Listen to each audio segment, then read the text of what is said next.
પરંતુ આ રાગ દ્વેષને કારણે, વિશ્વમાં આસક્તિને કારણે આ બંનેથી મનુષ્ય વંચિત રહી જાય છે. તસ્માત પરાંગ પશ્યતિ નાંતરાત્મન, એ ક્યારે અંતરાત્માને જોતો જ નથી. ક્યાંથી જોઈએ? સૂક્ષ્મતા હોય અને એકાગ્રતા હોય તો અંતરાત્માને જોઈ શકે. જ્યારે જગતના વિષયને જોવા માટે સૂક્ષ્મતાની પણ આવશ્યકતા નથી કે એકાગ્રતાની પણ આવશ્યકતા નથી. ખૂબ બધા વિષયો છે, મન ગમે ત્યાં ભમાયા કરે તો કંઈ ને કંઈ વિષયો તને મળવાના જ છે. તસ્માત પરાંગ પશ્યતિ, અને મનુષ્ય હંમેશા બહિર્મુખ જ, અર્થાત આ બહારના જ વિષયોનું અને બહારની વસ્તુઓનું ચિંતન કર્યા કરતા હોય છે. એમાં જ એના સુખ અને સલામતી રહેવાના કારણે એના ચિંતનમાં જે રચ્યો પચ્યો હોય છે. અંતરાત્માના મનુષ્ય અંતરાત્માને જોતો નથી. અંતેથી કંઈ પણ જીવનમાં સમસ્યા આવે, કંઈ પણ દુઃખ આવે, શોક આવે, તો એ દુઃખ કે શોકમાંથી મુક્ત થવા માટે આપણે પહેલો વિચાર શાનો કરીશું? બહાર શું કરવું, શું વસ્તુ નથી એ મેળવવું તો આ શોકમાંથી મુક્ત થઈ જવું, શું છે એને દૂર કરવું તો આ શોકમાંથી મુક્ત થવું. આમ જ્યારે જ્યારે શોક કે દુઃખ મનમાં જન્મે ત્યારે આપોઆપ જ આપણું મન એવું વિચારતું હોય છે કે આ શોકનું કારણ અન્યત્ર છે, કેમ એ મૂળમાં નથી. સ્વામીજી ફલાણા માણસ મારે તો બોલતો નથી, કેમ મૂળમાં નથી? તો કે પહેલાં મને ના બોલાવ્યો, કેમ મૂળમાં નથી? તો કે હું ફલાણી જગ્યાએ ગયો મને આમ થયું, કેમ મૂળમાં નથી? તો કે બસ આમ હંમેશા મને મૂળમાં હું કેમ નથી, કેમ મારા મનમાં શોક કે દુઃખ છે? હંમેશાનું કારણ બીજો જ કોઈ હોય કે અન્યત્ર ક્યાંક હોય. સ્વામીજી કહે ને કે ભાઈ વાય યુ સેડ, કેમ આવો દુઃખમાં કેમ છે? સ્વામીજી 3 મહિનાથી ઘરેથી કાગળ નથી આવ્યો, શું કરવું? બહુ દુઃખી છું. ભાઈ તું કેમ દુઃખી છે? સ્વામીજી ગઈકાલે જ કાગળ આવ્યો એટલે દુઃખી છું. ભાઈ તું કેમ દુઃખી છે?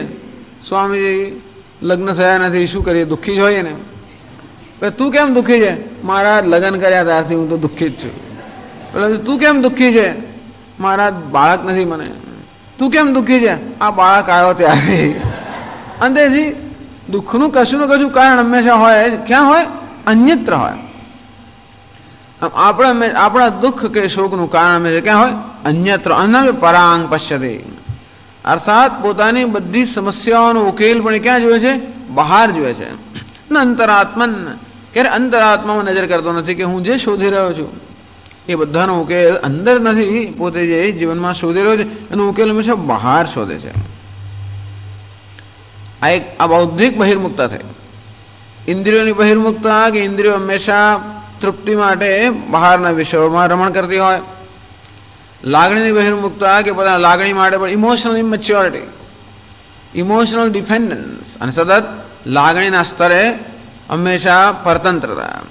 કોઈક મારા માથે હાથ ફેરવે ને કોઈક મારા ખભે હાથ ફેરવે ને કોઈક મને આમ કરે ને કોઈક મને તેમ કરે ને કોઈક, આ બધી આમાં આ કંઈ ખરું ખોટું નથી કહેતો, આ ખાલી આવું છે, આ ખોટું છે એવું નથી કહેવામાં આવતું, આવું છે. અને એવું હોવાને કારણે જ્યાં જરાક મને કંઈક, એટલા બધા તો આપણે અંદરથી એવા દુઃખી હોઈએ છીએ, કોઈક જરાક આમ પ્રેમ કરે, જરાક એ હાથ ફેરવ્યો, બસ આપણે પડી જ ગયા. અને પેલા કૂતરાને જરાક આમ નાખ્યું, આળોટવા માંડે, નામ આમ કરવા માંડે. આપણે પણ જરાક કશું કર્યું, આળોટવા માંડીએ. આમ લાગણીના સ્તર અને બુદ્ધિના સ્તર, જરાક અહંકાર સંતોષ થયો, કોઈ જરાક વાહ વાહ કરી, જરાક કોઈ વખાણ કર્યા, ખલાસ, હું તો આસમાનમાં ચડી ગયો. આવું હોવાને કારણે આખી દુનિયા સતત આપણને એક્સપ્લોઇટ કરે છે, અર્થાત આપણો ગેરલાભ લેવામાં આવે છે આખી જિંદગી સુધી. જ્યારે આપણે પરતંત્ર હોઈએ ત્યારે હંમેશા આપણો ગેરલાભ લેવાનો જ. કારણ કે જે લોકો આપણને કંઈક સુખ કે સંતોષ આપતો હોય જુએ છે કે આપણી ચાવી બીજાની પાસે હોય, અંતેથી બીજાઓ દોરી સંચાર કરે, બીજાઓ ચાવી ચડાવે, અને એ જેમ ચાવી ચડાવે એમ હંમેશા હું નાચતો હોઉં છું. આપણે કેવા છે? પૂતળી જેવા છે. કોણ નચાવે છે? જગત નચાવે છે. તસ્માત પરાંગ પશ્ય, નામ છે બહિર્મુક્તા. આને જ બહિર્મુક્તા કહેવાય. જ્યારે મનુષ્યને પોતાના સ્વસ્થતા કે શાંતિ કે સુખનો આધાર પોતે નથી, પરંતુ પોતાના અન્ય છે. આનું નામ છે પરતંત્રતા. આનું નામ જ બંધન. આથી બીજું કયું બંધન છે? બંધનનો અર્થ એ જ કે સતત પરતંત્રતાની લાગણી. કેમ પરતંત્રતાની લાગણી? સતત મને એમ થાય કે મને કંઈ ને કંઈ જરૂર છે, અને તેથી સતત જરૂરિયાતો, જગત સામે સતત જરૂરિયાતો મૂક્યા કરું. ઇન્દ્રિયોના સ્તરની જરૂરિયાતો, લાગણીના સ્તરની જરૂરિયાતો, બુદ્ધિના સ્તરની જરૂરિયાતો, અને જે કોઈ જરૂરિયાતનો સંતોષ એ બની જાય હંમેશા કોણ મારો નિયંતા બની, અર્થાત હું પરતંત્ર બનું. તસ્માત પરાંગ પશ્યતિ નંતરાત્માનમ. અંતેથી સુખ કે સલામતી માટે પોતાની સમસ્યાનો ઉકેલ શોધવા માટે મનુષ્ય ક્યારે પણ અંતરાત્મા અર્થાત આત્મા તરફ નજર કરતો નથી કે હું જે શોધોના ફાંફા મારી રહ્યો છું એ વાસ્તવમાં હું છું કે નહીં, કે અંદર છે કે નહીં, એવું શોધોને સૂઝતું જ નથી. આ સ્વભાવનું વર્ણન કર્યું. સદૃશમ ચેષ્ટતે સ્વસ્યાહ પ્રકૃતિર જ્ઞાનવાન અપી પ્રકૃતિ યાન્તિ ભૂતાની નિગ્રહ કિમ કરિષ્યતે. સ્વસ્યાહ પ્રકૃતે સદૃશમ ચેષ્ટતે. પ્રાણી માત્ર પોતાની પ્રકૃતિને અનુસરતો હોય છે. જ્ઞાનવાન અપી, અરે વિવેકી માણસો કે બુદ્ધિમાન મનુષ્યો પણ પોતાની પ્રકૃતિને વશ થઈને વર્તતા હોય છે. પ્રકૃતિ યાન્તિ ભૂતાની નિગ્રહ કિમ કરિષ્યતિ. આ પ્રાણીઓ પોતાને પ્રકૃતિને વશ થઈને જ વર્તતા હોય છે, એને નિગ્રહ શું કરી શકવાનો? ભગવાન કહે છે. પ્રકૃતિ કોને કહેવાય? ભગવાન સમજાવે છે. ઇન્દ્રિયસ્યાર્થે રાગદ્વેષો વ્યવસ્થિત. આમાં ઇન્દ્રિયોને પોતાના પ્રત્યેક વિષયો પ્રત્યે રાગ અને દ્વેષ હોય, અનમત પ્રકૃતિ. આમ સામાન્ય મનુષ્ય હંમેશા આ રાગ અને દ્વેષથી પ્રેરાઈને જ સર્વ કર્મ કરતા હોય છે. તો ભગવાન જો મનુષ્ય પ્રકૃતિને અધીન જ હોય, અર્થાત એની પોતાની કોઈ સ્વતંત્રતા ન જ હોય, તો પછી જીવનમાં પુરુષાર્થ કરવાનો કોઈ અર્થ રહ્યો જ નહીં. અંતેથી કહ્યું પ્રકૃતિ યાન્તિ ભૂતાની નિગ્રહ કિમ કરિષ્યતિ. જો મનુષ્યો પ્રકૃતિનું જ અનુસરણ કરતા હોય અને તેથી એમને કોઈ પ્રકારની સ્વતંત્રતા ન જ હોય, તો એનો અર્થ એ થયો કે આ જીવન કેવું થઈ ગયું? પરતંત્ર જીવન થઈ ગયું. જીવનમાં પુરુષાર્થને કોઈ સ્થાન જ ના રહ્યું. આમ મનુષ્યેતર જે પ્રાણીઓ છે આ પ્રકારનું જીવન જીવતા હોય, સતત પોતાની પ્રકૃતિને વશ થઈને જીવતા હોય. એટલે ભગવાન કે નહીં નહીં, તયોર્ન વશમાં આગચ્છે તૌ હ્યસ્ય પરિપંથિનૌ. હે અર્જુન, આ રાગ અને દ્વેષ પ્રકૃતિ એને વશમાં ના આવીશ. તૌ હ્યસ્ય પરિપંથિનૌ. આજ આ સાધકના કે મુમુક્ષના પરિપંથિનૌ, આજ માર્ગ પર રહેલા લૂંટારાઓ છે. અર્થાત રાગ અને દ્વેષને વશમાં આવી જવાનું નામ છે બહિર્મુખતા. રાગ અને દ્વેષમાં પર વિજય પ્રાપ્ત કરવાનું નામ છે અંતર્મુખતા. એટલે કહે છે કે એવું કોઈ હોય છે. પરાંચખાની વ્યતૃણ સ્વયંભૂ તસ્માત પરાંગ પશ્યતિ નાંતરાત્મન. હવે આગળ શંકરાચાર્ય કહે છે કશ્ચિત ધીર પ્રત્યેક આત્માનમૈક્ષત. કશ્ચિત ધીર, કોઈ ધીર પુરુષ છે, પ્રત્યેક આત્માનમૈક્ષત, એણે પ્રત્યેક આત્માના દર્શન કર્યા. કેવી રીતે પ્રત્યેક આત્માના દર્શન કર્યા? આવૃત્ત ચક્ષુ. ચક્ષુઓના ઇન્દ્રિયોને આવૃત્ત કર્યા. ઇન્દ્રિયોને એણે અંતર્મુખ બનાવી. શા માટે ઇન્દ્રિયોને અંતર્મુખ બનાવી? અમૃતત્વ ઇચ્છન. અમૃતત્વની ઈચ્છા ધરાવનારા આ મનુષ્યએ પોતાની ઇન્દ્રિયોને અંતર્મુખ બનાવી અથવા અંતર્મુખ કરી અને પછી આત્માના દર્શન કર્યા. એટલે પહેલી પંક્તિમાં ઉપનિષદ જીવનની સમસ્યાની વાત કરે છે, બીજી પંક્તિમાં એનો ઉકેલ સમજાવે છે. તો આગળ ભાષ્યમાં કહે છે 85મા પાના પર ચોથી લાઈનમાં એવં સ્વભાવેપી સતી લોકસ્ય કશ્ચિદ નદ્યાઃ પ્રતિસ્રોતઃ પ્રવર્તનમ ઇવ ધીરઃ ધીમાન વિવેકી પ્રત્યેગાત્માનં પ્રત્યક્ષાસૌ આત્મા ચ ઇતિ પ્રત્યેગાત્મા. એવં સ્વભાવેપી સતી, અર્થાત ઇન્દ્રિયોનો અને મનનો આવો સ્વભાવ હોવા છતાં, બહિર્મુખ સ્વભાવ હોવા છતાં અનાત્મામાં જ સતત રમણ કરવું, એવો જ ઇન્દ્રિયોનો અને મનનો સ્વભાવ હોવા છતાં પણ એવં સ્વભાવેપી સતી લોકસ્ય, પ્રાણી માત્રનો આ પ્રકારનો સ્વભાવ હોવા છતાં પણ કશ્ચિત ધીર, કોઈક ધીર પુરુષ. એ કશ્ચિત શું બતાવે છે? અધિકારી દૌર્લભ્યમ દ્યોતયતિ. કોઈક ધીર પુરુષ સામાન્ય હોતા નથી. મનુષ્યાણામ સહસ્રેષુ કશ્ચિત યતતિ સિદ્ધયે. આમ હજારોમાં કોઈક એવો હોય જે મનુષ્યમાં સિદ્ધિ અર્થાત આ પ્રકારે આંતરિક ઉન્નતિ પ્રાપ્ત કરવાનો પ્રયત્ન પણ કરતો હોય, હજારોમાં એક. મનુષ્યાણામ સહસ્રેષુ કશ્ચિદ યતતે સિદ્ધે. હજારોમાં કોઈક એવો હોય જે સિદ્ધિ અર્થાત આંતરિક સિદ્ધિ માટે પ્રયત્ન કરતો હોય, આંતરિક ઉન્નતિ માટે પ્રયત્ન કરતા હોય એવું કોઈક જ હોય. યતતામ અભિસિદ્ધાનામ કશ્ચિન મામ વેતિ તત્વતઃ. અને આ રીતે યત્ન કરી રહેલા કેટલાયમાં પણ એવું કોઈક જ વળી હોય, વિરલ પુરુષ, ભગવાન કહે છે મને તત્વતઃ યથાર્થ રીતે જાણી શકે. ઘણા બધા અવરોધ હોવાને કારણે આગળ કહ્યું ને, ક્ષુરસ્ય ધારા નિશ્ચિતા દુરત્યા. અવરોધ ક્યાંય બહાર નથી, પોતાનું વ્યક્તિત્વ જ આમાં અવરોધરૂપ બનતું હોય છે. અંતેથી ઘણા બધા એવા અવ્યક્ત સંસ્કાર, એટલે અનમેનિફેસ્ટ જેને અંગ્રેજીમાં કહેવાય અવ્યક્ત, કેટલા બધા અવ્યક્ત એવા રાગ દ્વેષ કે સંસ્કાર પણ રહેલા હોય છે જે વારંવાર બહાર આવતા હોય છે અને આપણને અવરોધરૂપ બનતા હોય છે. એવું હોવાને કારણે યતતામ અભિસિદ્ધાનામ, જે લોકો યત્ન કરી રહ્યા છે એવા સિદ્ધ પુરુષોમાં પણ કશ્ચિન મામ વેત્તિ તત્વતઃ. એટલે આ પ્રકારની ઉત્સાહ જાળવી રાખો, શ્રદ્ધા જાળવી રાખવી, જે કંઈ અવરોધો આવે એને તાબે થયા સિવાય, ધીરજ ગુમાવ્યા સિવાય શ્રદ્ધાપૂર્વક પોતાનું કાર્ય ચાલુ જ રાખવું. આ વસ્તુ આ પણ કોઈક જ કરી શકતો હોય છે. બાકી આરંભ શુરત્વ એટલે ભગવાન ઘણા બધા મૂલ્યો, 20 મૂલ્યો જે કહે છે 13મા અધ્યાયમાં, એક મૂલ્ય છે સ્થૈર્યમ. સ્થૈર્ય અર્થાત માર્ગ પર સ્થિરતા. આધ્યાત્મિક માર્ગ પર માર્ગ પર આધ્યાત્મિક માર્ગ પર સ્થિરતા અર્થાત જે વિઘ્નો આવે એ વિઘ્નોને તાબે ન થયા સિવાય પોતાના માર્ગ પર પ્રયાણ ચાલુ રાખવું. આવી સ્થૈર્ય પણ બહુ ઓછા લોકોમાં હોય છે.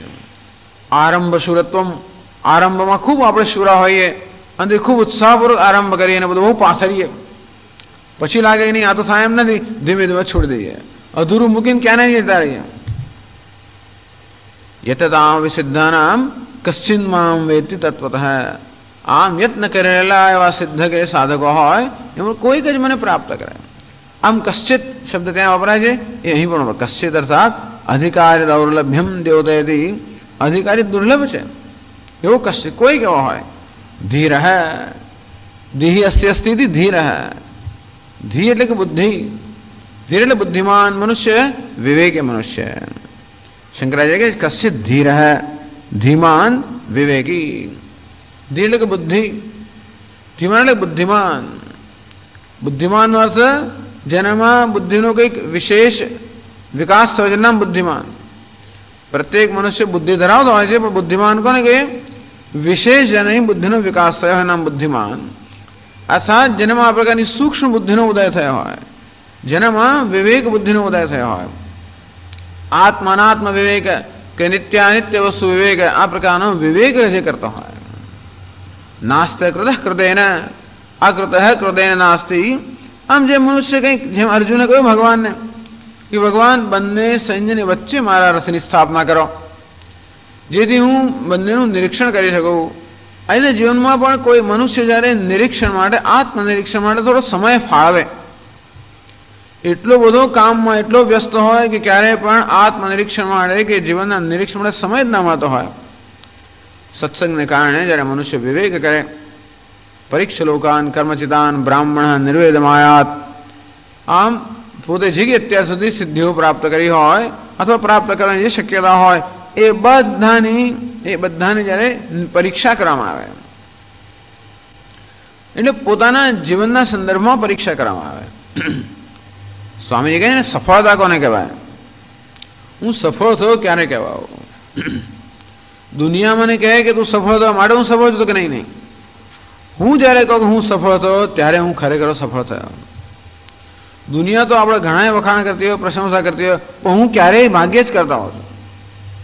પોતાનો આત્માનો અસ્વીકાર કે આત્માનો તિરસ્કાર એટલો પ્રબળ હોય છે કે ભલે ને ગમે તેટલા લોકો ગમે તે કહે, મને ખબર છે સ્વામીજી તો કહે બધા, મને ખબર છે, એમને શું ખબર કે હું કોણ છું? મને બધી ખબર છે હું કોણ છું. અંદરથી જ્યારે પોતે એમ માને કે હું સફળ થયો, સમજવું કે જીવનમાં સફળતા પ્રાપ્ત થઈ.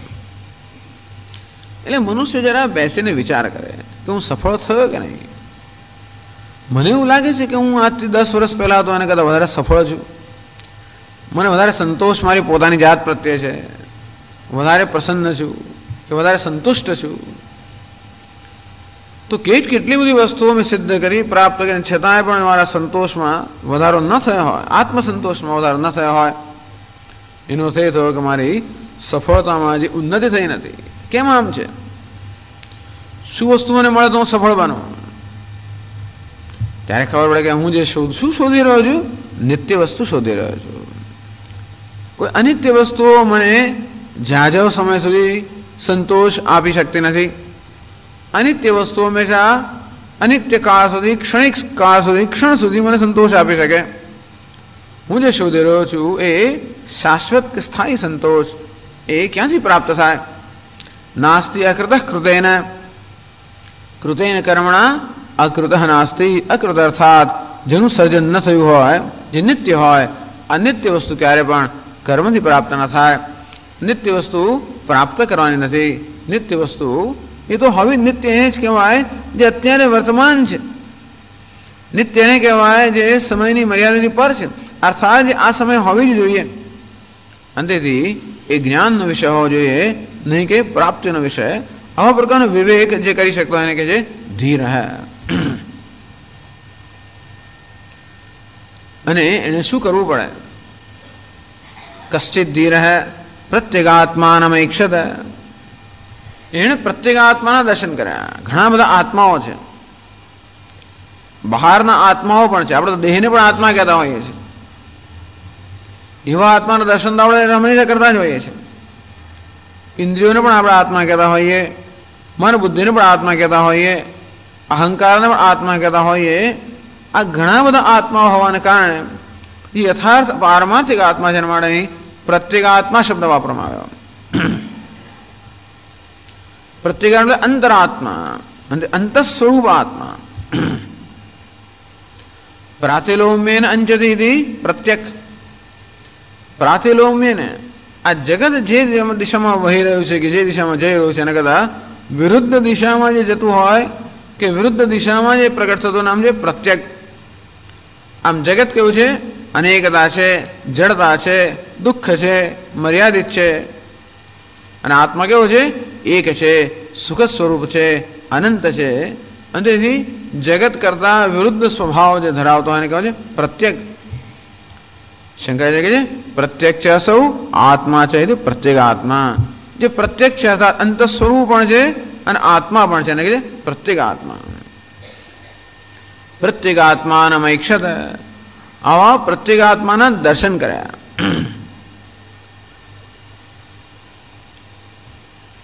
તો આગળ સમજાવે છે કે પ્રત્યેગાત્મા કોઈ પ્રશ્ન કરે છે કે તમે આત્મા અર્થાત સચ્ચિદાનંદ આત્મા છે એને જ પ્રત્યેગાત્મા કહ્યું શા માટે? દેહ પણ આત્મા છે, બુદ્ધિ પણ આત્મા છે, એ બધા માટે પણ આત્મા શબ્દ વપરાય છે. તો શા માટે જે અંત સ્વરૂપ છે, જે સર્વનો અંતર્યામી કે સર્વાત્મા છે એને જ આ પ્રત્યેગાત્મા કેમ કહો છો? તો આગળ શંકરાચાર્ય કહે છે પ્રતીચિ એવ આત્મશબ્દ રૂઢો લોકે ન અન્યસ્મિન વ્યુત્પત્તિ પક્ષે તત્રૈવ આત્મશબ્દો વર્તતે યચ્ચાપ્નોતિ યદા દત્તે યચ્ચાત્તિ વિષયાનિ યચ્ચાસ્ય સંતતો ભાવઃ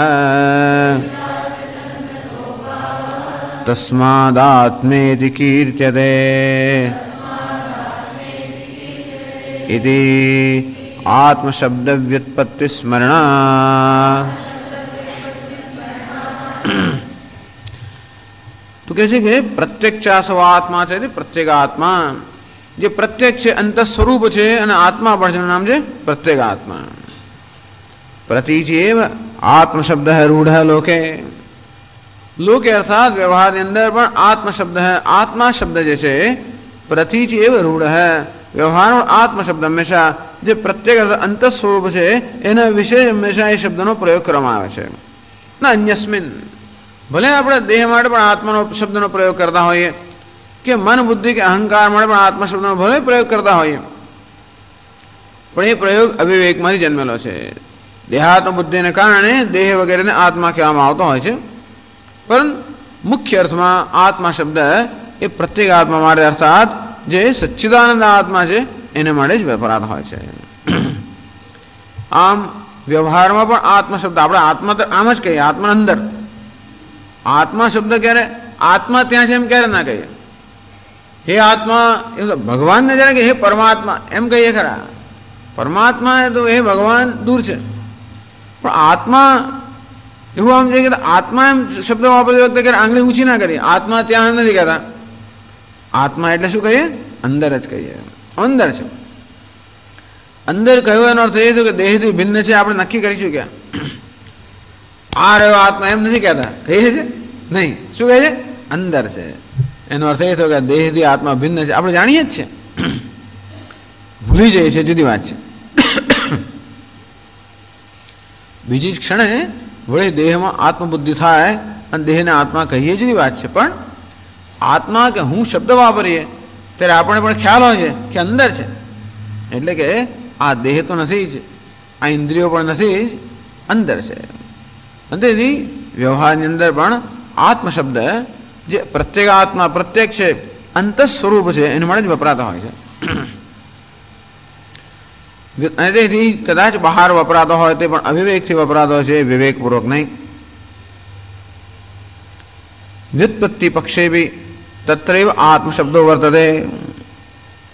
यौगिकी वृत्ति व्युत्पत्ति ले यौगिकी अर्थात आत्मा शब्द જે રીતે બનેલો છે એ આત્મા શબ્દ જે ધાતુમાંથી બનેલો છે એ રીતે પણ શબ્દને સમજવાનો પ્રયત્ન કરીએ તો પણ આત્મા શબ્દનો અર્થ આવો પ્રત્યેક આત્મા અંત સ્વરૂપ આત્મામાં થાય છે. એમ કરીને શંકરાચાર્ય મહારાજ લિંગ પુરાણનો આ એક શ્લોક છે. બધા પુરાણોમાં આવા શ્લોકો આવે છે, તો લિંગ પુરાણનો આ જે શ્લોક છે અહીંયા કહે છે યચ્ચાપ્નોતિ યદાદત્તે यच्चात्य विषयानि है यच्चाच्च संततो भाव है तस्मात् आत्मेदि कीर्त्यते. આમ આત્મા શબ્દને ચાર રીતે સમજાવે છે. આત્મા પેલું સમજાવ્યું આપ ધાતુમાંથી બન્યો આત્મા. આપ ધાતુમાંથી, આપ એટલે વ્યાપવું એનું નામ છે આપ ધાતુ.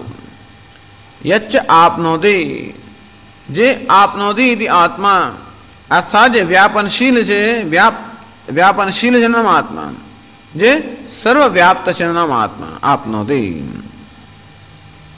યચ્ચ આદત્તે આત્મા શબ્દને બીજી રીતે સમજાવે છે આ વત્તા દા. એક દા ધાતુ છે, દા ધાતુમાં એક આ ઉપસર્ગ ઉમેરવામાં આવ્યો તેથી આ દા. દા એટલે આપવું, આદા એટલે લેવું, આદાન અને પ્રદાન. દા દા એટલે આપવું, આદા એટલે લેવું. યચ્ચ આદત્તે યચ્ચ આદત્તે આદત એટલે બધું લઈ લે છે, અર્થાત બધાનો પોતામાં બધું સંકેલી લે છે. આદત્તે સંહરતી સ્વાત્મનેવ સર્વમિતિ લયાધિષ્ઠાન ઉચ્યતે. આત્મા કેવો છે? બધું લઈ લે છે. ક્યારે લઈ લે છે? પ્રલય કાળમાં સમગ્ર જગતને જે પોતાનામાં સંકેલે છે નામ આત્મા. તો સમગ્ર જગતને પ્રલય કાળમાં પોતાનામાં ક્યારે સંકેલી લેવાય? જ્યારે પોતે કારણ હોય ને જગત કાર્ય હોય ત્યારે. કારણ કે હંમેશા કાર્ય કારણમાં સંકેલાતું હોય છે. જેમ બધા ઘડાઓ માટીમાં પ્રલય ઘડાનો પ્રલય થાય ઘડાઓ ક્યાં જતા રહે? માટીમાં જઈને મળી જાય કે સંકેલાઈ જાય. અંતે રીતે જ્યારે પ્રલય થાય ત્યારે આ સમગ્ર જગત કોણ સંકેલી લે છે?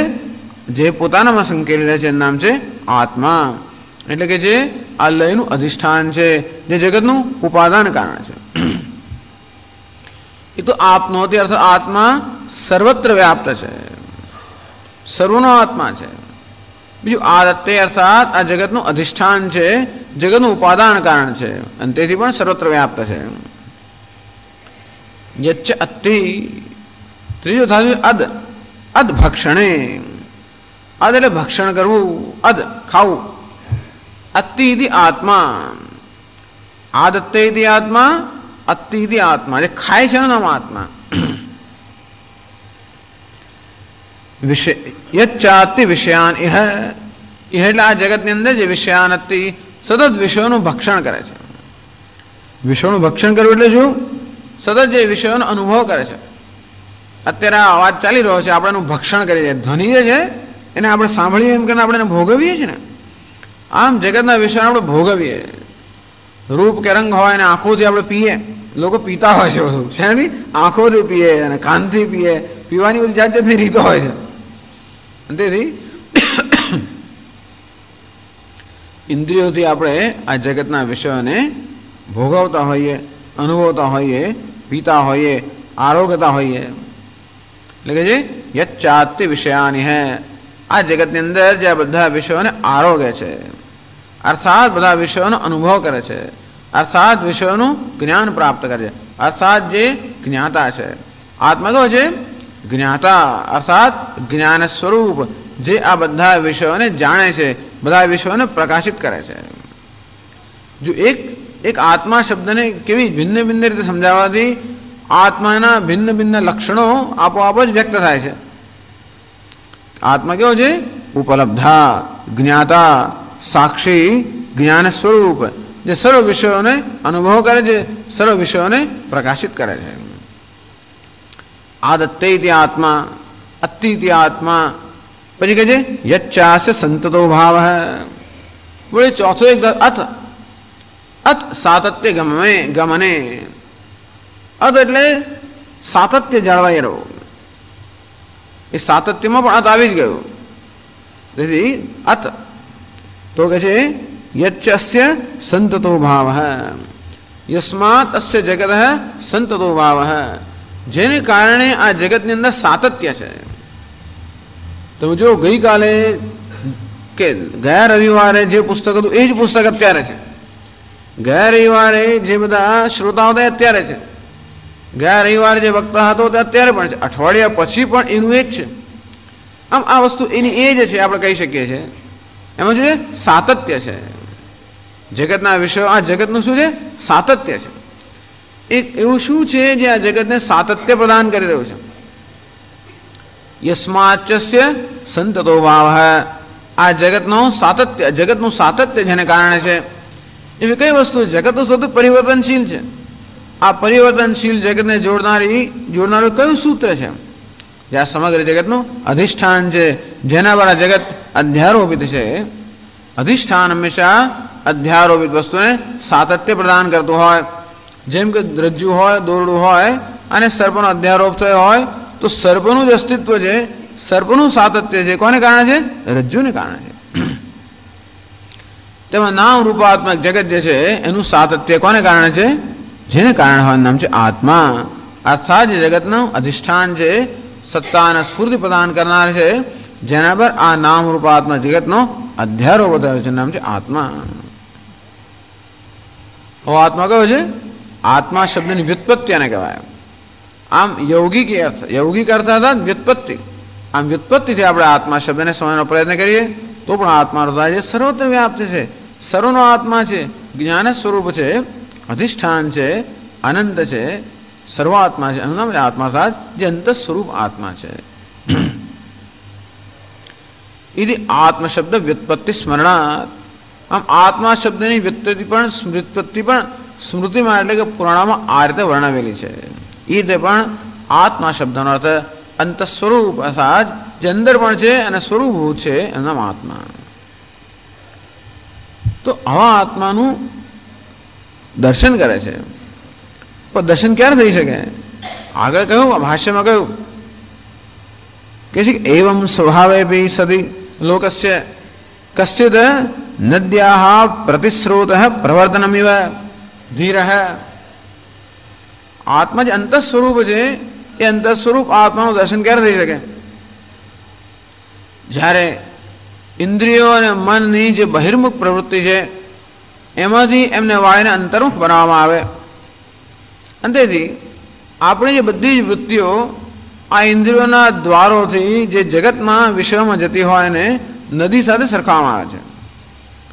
આપણી આ વૃત્તિઓરૂપી નદી હૃદયમાંથીનો પ્રારંભ થાય છે અને આ ઇન્દ્રિયોરૂપી દ્વારોથી એ સતત વિષયોમાં ભ્રમણ કરતી હોય. અત્યારે આપણી આ વૃત્તિઓરૂપી નદી મન જે છે એ અંદરથી બહાર જઈ રહ્યો છે ઇન્દ્રિયરૂપી દ્વારોમાં. અંતેથી એ બહિર્મુખ અત્યારે સ્વભાવ થઈ ગયો છે. અનાદિકાળથી આ પ્રકારનો મનનો સ્વભાવ જ થઈ ગયો છે કે એને કશું કરવાનું ના હોય ત્યારે આંખો બહાર રખડ્યા કરે. જ્યારે મનની કશી પ્રવૃત્તિ ના હોય બહાર રખડ્યા કરે, કશાકનો વિચાર કર્યા કરે. પેલું લઈ આવીશું, આ લઈ આવીશું, આ કરીશું, તે કરીશું, ફર અહીં જઈશું, ત્યાં જઈશું, એમ કરી કરે સતત મનની કેવી છે બહારની વૃત્તિઓ. આ મનરૂપી નદી બહાર વહી રહી છે. અને એટલે કહે છે કશ્ચિત નદ્યા પ્રતિસ્રોત પ્રવર્તનમ એવા. આ નદીના પ્રવાહને સંપૂર્ણતા બદલી નાખવાની હોય તો, એટલે આ નદી જે પોતાના મૂળમાંથી વહી રહી છે નીચેની દિશામાં, એમ કલ્પના કરો કે આ નદીને પોતાના મૂળ તરફ લઈ જવી હોય તો શું થાય? કલ્પના કરો, નદી જે પોતાના મૂળમાંથી આવી રીતે વહી રહી છે સમુદ્ર તરફ, એને એનો માર્ગ બદલીને પોતાના મૂળમાં જો લઈ જાય કેટલો પ્રયત્ન જોઈએ.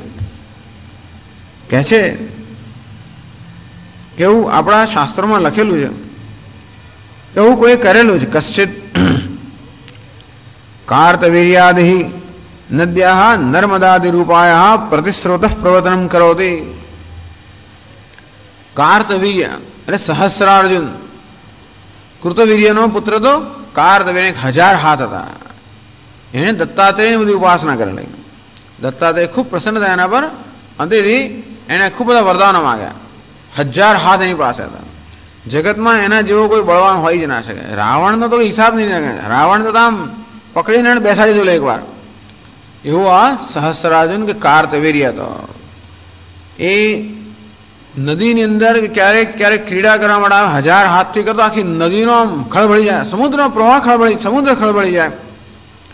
એવું કહે છે કાર્તવીર્યએ આ નર્મદા નદીના પ્રવાહને બદલી નાખ્યો. તેવી રીતે આ જીવનના પ્રવાહને બદલી નાખવો, કમ્પ્લીટ ટ્રાન્સફોર્મેશન, આપણા વ્યક્તિત્વમાં સદંતર રૂપાંતર કરવું. એવું ન થાય તો આત્માનું દર્શન ન થાય. વ્યક્તિત્વ સામાન્ય કેવું હોય છે? બહિર્મુખ હોય છે. અથવા વ્યક્તિત્વમાં બહિર્મુખતા ઘણી બધી હોય છે, અંતર્મુખતા પણ હોય છે. આપણું મન જે છે સત્વ, રજસ અને તમસ આ 3 ગુણોનું બનેલું છે. જ્યાં આગળ સત્વ હોય છે ત્યાં આગળ અંતર્મુખતા હોય છે, જ્યાં રજસ ને તમસ હોય છે ત્યાં આગળ બહિર્મુખતા હોય છે. જે કોઈ જન્મ્યો હોય આ 3 ગુણો લઈને જ જન્મ્યો હોય, અને માટે પ્રત્યેકમાં એક ઓછા વત્તે અંશે બહિર્મુખતા હોય જ છે. આપણા સ્વભાવથી બાહ્ય પ્રવૃત્તિ કરનાર મનને અંતર્મુખ બનાવવા માટે એવો જ મહાન પ્રયત્ન કરવો પડે, જેવો પ્રયત્ન કોઈ નદીને પોતાના મૂળ તરફ લઈ જવાનો પ્રયત્ન થવાનો. મૂળ તરફ લઈ એને ઘરમાં લઈ જવાની છે ને. બહાર રખડ્યા કરતો હોય એને પોતાના ઘરમાં લઈ જાય. એટલે છેવટે એમ કહેવાય કે આ મનુષ્ય ક્યાં જવાનું છે? પોતાના ઘરમાં જવાનું છે. બિચારો બહાર રખડ્યા કરતો હોય છે અને પોતાની જાતથી જ વંચિત રહેતો હોય છે, પણ એનો કેટલો મહાન પ્રયત્ન કરવો પડે. એટલે આ મનની વૃત્તિઓની નદી અને જાત જાતના અંદર બધા પ્રવાહો છે, ખબર નથી પડતી. જેમ જેમ આપણા મનને સમજવાનો પ્રયત્ન કરીએ તેમ તેમ જાત જાતની બધી વૃત્તિઓને આપણે સમજ પડતી જાય. અને આ બધી વૃત્તિઓમાં એક પછી એક પરિવર્તન લાવવાની આવશ્યકતા રહે છે. બસ આ જ કાર્ય કરવાનું છે. વેદાંતમાં આ એક કાર્ય કરવાનું છે. જો કે સિદ્ધિ પ્રાપ્ત કરવાની હોય તો આ એક સિદ્ધિ પ્રાપ્ત કરવાની છે. એટલે ભગવાન કહે છે સ્વકર્મણા તમભ્યર્ચે સિદ્ધિમ વિંદતિ માનવ. આ મનુષ્ય સતત આત્માની આરાધના કરતો કરતો સિદ્ધિ પ્રાપ્ત કરે છે. ટૂંકમાં અનાત્માની આરાધના જે આપણે સ્વાભાવિક રીતે કરતા હોઈએ છીએ એ છોડીને આત્માની આરાધના કરવી. અને બહિર્મુખ મન એમાં ખૂબ બધા અવરોધો મૂકતો હોય છે, જાત જાતના અવરોધો ઉત્પન્ન કરતો હોય છે. કારણ કે હવે અત્યાર સુધી એને સતત ટેક્સ મળ્યા કરતો હતો. અત્યાર સુધી બધું કયું માનવામાં આવતું હતું, અને હવે આપણે એમ ઈચ્છીએ કે બસ મન તો અંદરમુખ બની જાય, કે બની નથી જવાનું. જેવી રીતે પેલા બાળક આખું વર્ષ રખડ્યા કરતો હોય અને પરીક્ષાનો મહિનો આપણે કંઈક વાંચતું અને કેવા બખાડા કરે, જાત જાતનું કરે, જાત જાતના બહાના કાઢે, બધું જાત જાતનું કરે, કંઈ ને કંઈ બહાના કાઢે કાઢે ભાગ્યા જ કરે બહાર. અને તે રીતે મન પણ જાત જાતની બધી યુક્તિઓ શોધી કાઢશે. એની બહિર્મુખ પ્રવૃત્તિ. એક સરળ તમે નિયમ લો ને, બસ હવે હું સ્વામીજી હું ખાંડ નહીં ખાઉં, પછી મારા પ્રસાદ છે તો ચાલે, સ્વામીજી આપ્યું માટે ચાલે, ફલાણું છે માટે ચાલે, એમ મન જાત જાતના તુક્કાઓ શોધી કાઢશે. કોઈને કોઈ પ્રકારના અપવાદ એમાં શોધીને કઈક રીતે પોતાની જે વૃત્તિ છે એને કેમ સંતોષવી. મન કેવું છે? બહુ જ કુશળ છે. અને એટલા માટે જેમ જેમ આપણે આ મન સાથે કામ લેતા જઈએ, આમાં ક્યાંય મન પર દમન કરવાનું નથી. મનને આપણે દમન નથી કરવાનું, નિયંત્રણ કરવાનું નથી, પણ મનને કેળવવાનું છે. આમ વેદાંત શાસ્ત્રમાં કોઈ દમન થતું હોય એનું હિંસા છે. મન પર પણ દમન કરવું, કશે દમન કરવું એટલે હિંસા. એને દમન નહીં કરવા, પણ ધીમે ધીમે એને સમજીને એને કેળવવાનું. હા, ક્યારેક ક્યારેક આપણે જરાક થોડુંક ડિસિપ્લિન જાળવવું પડે, એ ખરો.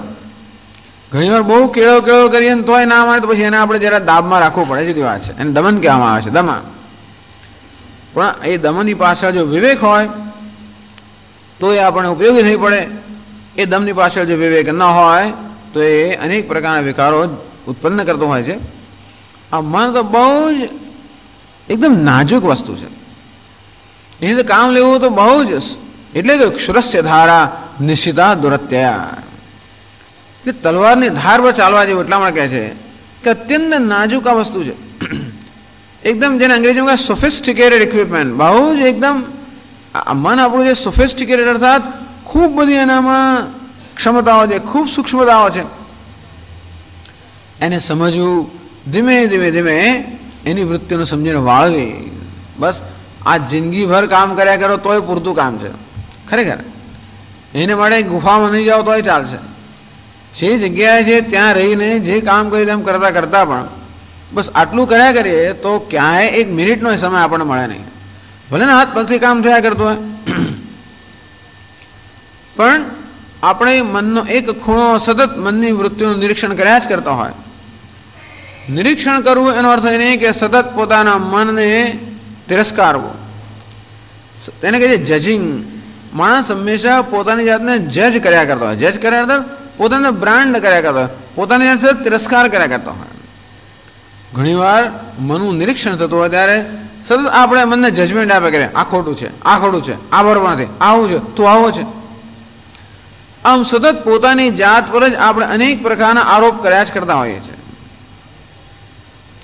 એવું કરવાની જરૂર નથી. આ મન વસ્તુ છે એનાથી પણ તટસ્થ બનવાની જરૂર છે. અર્થાત મન સાથે એટલું બધું તાદાત્મ્ય સેવાની જરૂર નથી કે મનની વૃત્તિઓ કદાચ આપણને ગમતી ન હોય એને કારણે આપણે આપણી જાતનો તિરસ્કાર કરીએ. ખરેખર મનનો પણ તિરસ્કાર ન થાય અને પોતાનો પણ તિરસ્કાર ન થાય. જાણવું જોઈએ કે આ મન મેં સર્જેલું નથી અને માટે મનમાં જે છે એ માટે હું જવાબદાર નથી, અને સાથે સાથે જવાબદાર છું પણ કરો. મારું મન હોવાને કારણે, મારો સર્વ વ્યવહાર મન દ્વારા થતો હોવાને કારણે આ મનની મરામત કરવા માટે હું જવાબદાર છું. પણ મન બગડેલું છે પણ હું જવાબદાર નથી. હવે મોટર કાર બગડી ગઈ તો હું કંઈ કકડાટ કરું તો મારી મોટર કાર છે, મારે શું, મારે કંઈ શું કરવું? સુઈ જવું રસ્તા પર? મારી છે બરાબર, મેં તો નથી બનાવી, તો બગડી જાય. મારુતિ છે જ એવી સ્વામી, તો આવું જ થવાનું. ફલાણી આવી જ છે. અને તેથી મોટર કાર આપણે ખરીદી, બહુ આપણને અભિમાન છે હું મોટર કારવાળો છું વગેરે, પણ જો મોટર કાર બગડી જાય તો હું મારી જાતને દોષ આપતો નથી, ના આપવો જોઈએ. એને જ ગરાજમાં લઈને રિપેર કરાવી દઈએ. અંતે તે મનની અંદર આપણને એવી વૃત્તિઓ દેખાય જે આપણી દ્રષ્ટિએ યોગ્ય નથી.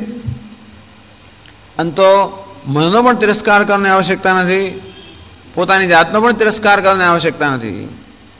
એ મનથી પણ આપણે શું બનવું જોઈએ? અસંગ બની જવું જોઈએ, અનાસક્ત બની જવું જોઈએ. મનની અંદર પણ અહમભાવ કે મમભાવ ધરાવે વગર. જેમ કોઈ વૈજ્ઞાનિક એની સમક્ષ જે સ્પેસિમેન હોય એનું કેટલી તટસ્થતાનું નિરીક્ષણ કરતો હોય એટલી જ તટસ્થતાથી આપણે આપણા મનનું નિરીક્ષણ કરી શકીએ, મનને સમજી શકીએ અને જે કંઈ ઉપાયની આવશ્યકતા હોય એ ઉપાય કરી શકીએ. પરંતુ આપણે એવું કરી શકતા નથી. આપણે આપણી પોતાની મનની વૃત્તિઓથી એટલા બધા વિક્ષિપ્ત થઈ જતા હોય છે. શું આવો વિચાર કેમ આવ્યો મને?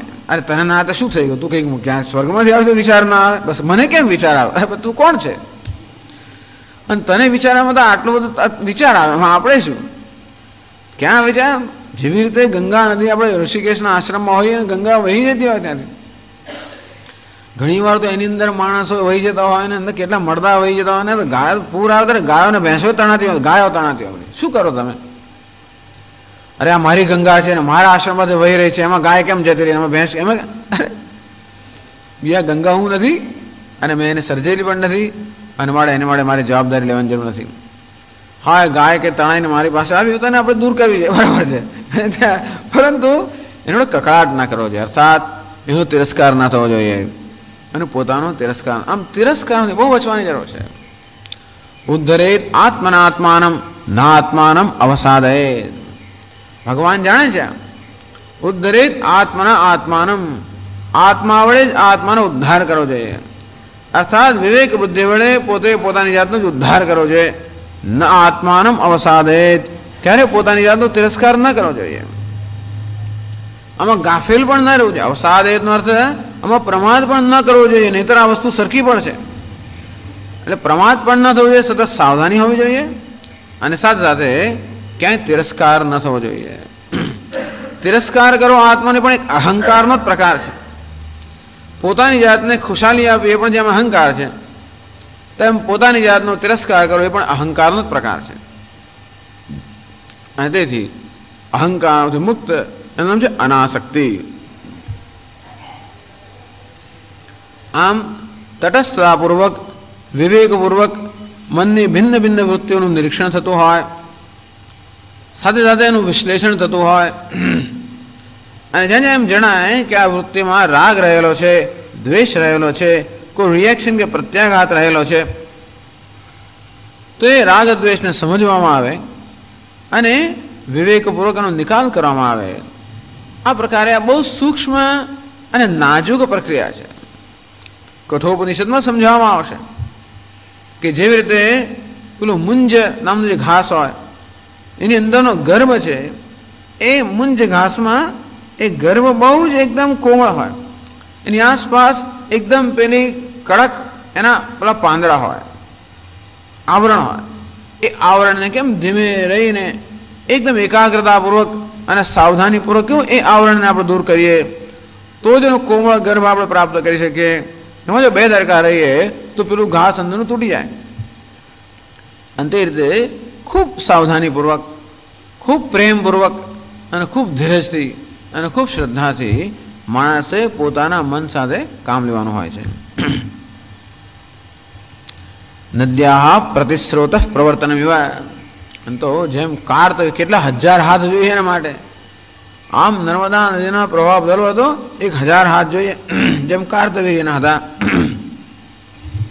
અર્થાત કયા પ્રકારનો પ્રયત્ન માગી લે છે એ એનું એક સૂચન કરવામાં આવે છે કે આ રીતે સતત પ્રયત્નશીલ સાવધાન મનુષ્ય પોતાના મનનો જે પ્રવાહ છે એને સંપૂર્ણ પરિવર્તન કરી નાખે. તો આ પ્રત્યેગાત્માના દર્શન કરી શકે. તો કે છે આગળ ભાષ્યમાં, તમ પ્રત્યેગાત્માનમ સ્વમ સ્વભાવમ ઐક્ષત અપશ્યત પશ્યતિ ઇત્યર્થઃ. છંદસી કાલ અનિયમા.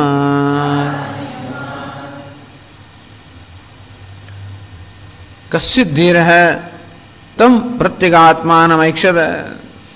કશ્ચિત ધીર આવો કોઈ ધીર કે વિવેકી પુરુષ માત્ર બુદ્ધિમાન એટલો જ નહીં પણ જોડે જોડે કેવો છે સાવધાન.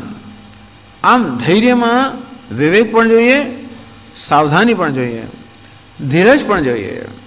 જેનો ધીરજ છે, સાવધાની છે, વિવેક છે અને સતત પ્રયત્નશીલતા છે. જરા મરણ મોક્ષાય મામાશ્રિત યતંતીએ. એ લોકો સતત પ્રયત્નશીલ છે. કયા પ્રકારનો પ્રયત્ન કરતા હોય છે? આ પ્રકારે પોતાના મનમાં પરિવર્તન કરવા માટે બહિરંગ સાધન, અંતરંગ સાધન. બહિરંગ સાધન કયું? કર્મયોગ. આમ ઈશ્વરની આરાધના, પોતાના કર્મ દ્વારા ઈશ્વરની આરાધના એને કહે છે બહિરંગ સાધન. એમાં જોડે જોડે પૂજા અર્ચના જપ આ બધી વસ્તુનો સમાવેશ થઈ જાય. અને અંતરંગ સાધન એટલે શાસ્ત્રનું શ્રવણ, મનન, નિધિધ્યાસન આ જે છે અંતરંગ સાધન. આ પ્રકારે જે સતત પ્રયત્નશીલ છે. ઓ ધીર તમ પ્રત્યેગાત્માનમ ઐક્ષત, પ્રત્યેગાત્માનમ સ્વમ સ્વભાવમ, સ્વભાવ સ્વભાવ પોતાનો જ ભાવ, પોતાનું જ વાસ્તવિક રૂપ જે છે. ઐક્ષત, ઈક્ષ ધાતુનું ભૂતકાળ ઐક્ષત એટલે કે અપશ્યત. કોઈક ધીર પુરુષે આ પ્રત્યેગાત્માના દર્શન કર્યા. એટલે ઉપનિષદની અંદર ભૂતકાળનો આ ક્રિયાપદનો ભૂતકાળમાં પ્રયોગ થયો છે. એટલે કોઈક ધીર પુરુષે આ રીતે પ્રત્યેગાત્માના દર્શન કર્યા. એટલે આપણને એમ લાગે કે આ તો એને ભૂતકાળના જે ઋષિ મુનિઓને દર્શન કર્યા છે, વર્તમાનમાં આપણા જેવા બધા મચ્છરોનો હિસાબ જ નથી આની અંદર, એમ લાગે આપણને. એટલે કે નહીં એવું નથી. એટલે પશ્યતિ અધુનાતનાનામ દર્શનમ કથમ. તો અધુનાતન એટલે આધુનિક મનુષ્ય છે, જેમનામાં એવી તપશ્ચર્યા પણ નથી, જેમનામાં એ સૂક્ષ્મ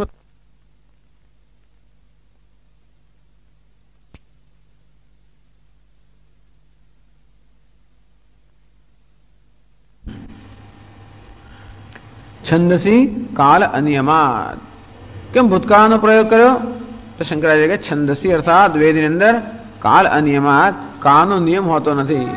એને ક્યારેક વર્તમાન એટલે ભૂતકાળનો પ્રયોગ કરવામાં આવે, ભૂતકાળનો વર્તમાનનો એવું ક્યારેક ક્યારેક પ્રયોગ કરવામાં આવતો હોય છે. ટૂંકમાં ઐક્ષત એ ભૂતકાળનો પ્રયોગ છે, એને આપણે વર્તમાન કાળમાં સમજવાનું. અર્થાત કોઈ પણ ધીર પુરુષ આ રીતે પોતાના સ્વભાવમાં પૂર્ણ પરિવર્તન કરીને પોતાની બુદ્ધિને સૂક્ષ્મ એકાગ્ર બનાવીને પ્રત્યેગાત્માનું દર્શન કરી શકે છે.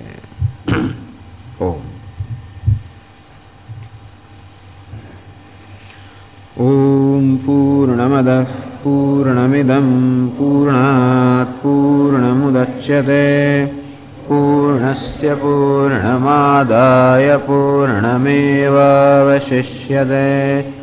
ઓમ શાંતિ શાંતિ શાંતિ.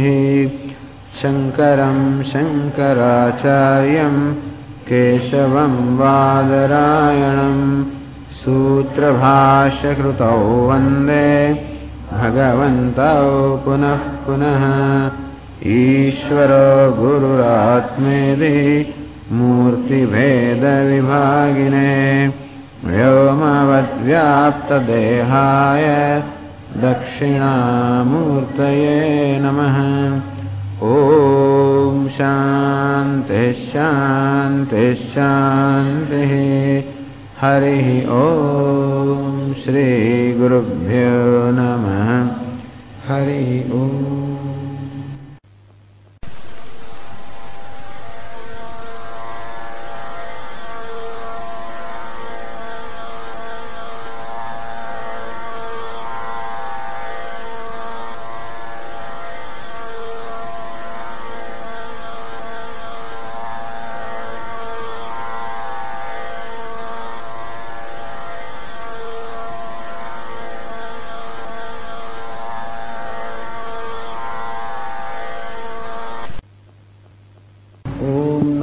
भगवते वैवस्वताय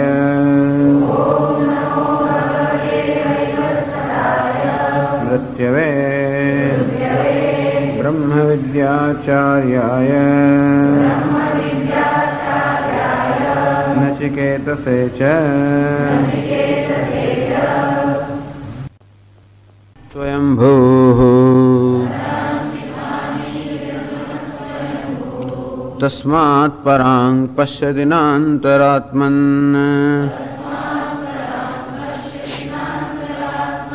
कश्चिद्धीरः प्रत्यगात्मानमैक्षत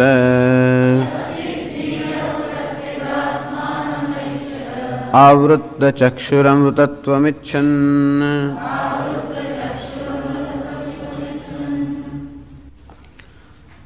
पराञ्चिखानि व्यतृणत् स्वयंभूः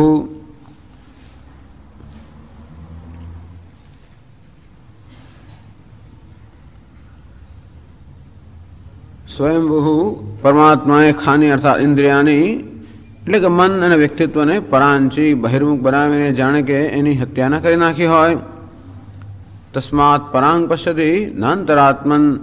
કારણ કે આવા વ્યક્તિત્વને કારણે, આવા મન ને ઇન્દ્રિયોને કારણે આ મનુષ્ય હંમેશા બહાર જ નજર કરતા હોય છે, બહારના પદાર્થોને જોતો હોય છે. ન અંતરાત્મન, ક્યારે પણ અંતરાત્માને જોતો નથી. અર્થાત ભગવાને ઇન્દ્રિયોને એવી બનાવી છે કે હંમેશા બહારના પદાર્થોનું દર્શન કરી શકે, અંતરાત્માનું દર્શન ન કરી શકે. એમ કરીને ઇન્દ્રિયોની જાણે કે હત્યા ન કરી નાખી હોત. તો કે એ જ ઇન્દ્રિયો જો અંતરાત્માનું દર્શન કરી શકતી હોત તો એ અમૃતત્વને પ્રાપ્ત કરતી હોત, અને એ અંતરાત્માનું અમૃતત્વ છે એનાથી જ વંચિત રહી જાય છે આ મનુષ્ય, કારણ કે ભગવાને ઇન્દ્રિયોને બહિર્મુખ ઘડી છે. કશ્ચિત ધીર હૈ પ્રત્યેગાત્માનમૈક્ષત. તો કોઈક ધીર પુરુષે પ્રત્યેગાત્માના દર્શન કર્યા, કે કોઈક ધીર પુરુષ પ્રત્યેગાત્માના દર્શન કરી શકે છે. પ્રત્યક્ષાસૌ આત્મા છે, પ્રત્યેગાત્મા જે પ્રત્યેક પણ છે, અંત સ્વરૂપ છે અને આત્મા પણ છે. આત્મા અર્થાત મૂળભૂત કે સાર તત્વનું નામ છે આત્મા. જે અંત સ્વરૂપ છે અને સર્વનો આત્મા છે એનું નામ છે પ્રત્યેગાત્મા. ભલે હું એમ માનતો હોઉં કે મારો આત્મા બીજા બધાના આત્મા કરતાં જુદો હોય, પરંતુ જે પ્રત્યેક છે, અંત સ્વરૂપ છે, એ આગળ સમજાવે છે નિર્વિશેષ હોવો જોઈએ અને કોઈ વિશેષ ન હોઈ શકે. અને તેથી એ નિર્વિશેષ અંત સ્વરૂપ આત્મા એ વાસ્તવમાં સર્વનો આત્મા છે. ઐક્ષદ અપશ્યદ પશ્યતિ. કોઈ ધીર પુરુષ આવા અંતરાત્માના દર્શન કરી શકે છે. કેટલા માટે ધીર? ધીર એટલે બુદ્ધિમાન પુરુષ.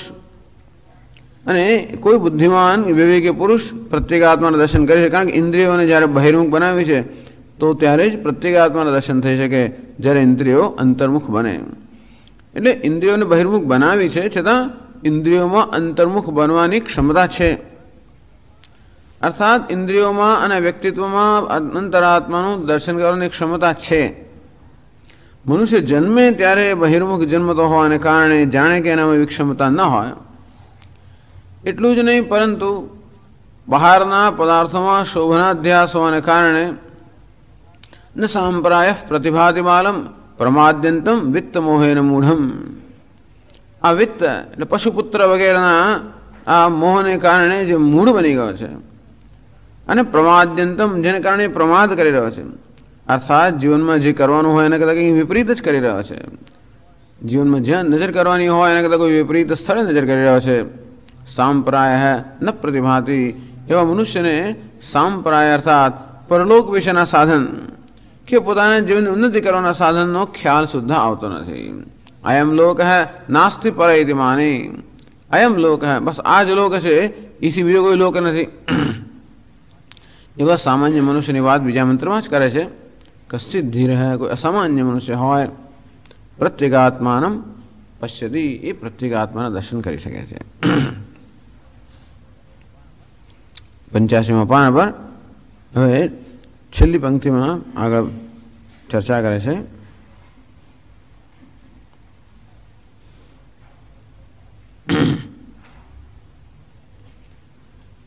કથમ પશ્યતિ ઇતિ ઉચ્યતે આવૃત્તચક્ષુઃ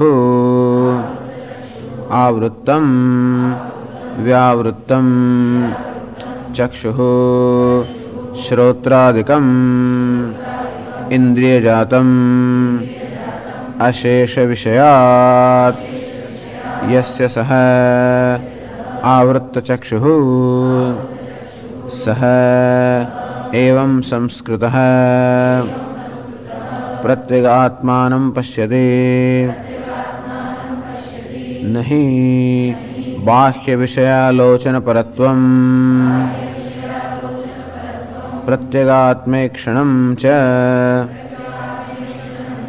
एकस्य संभवति.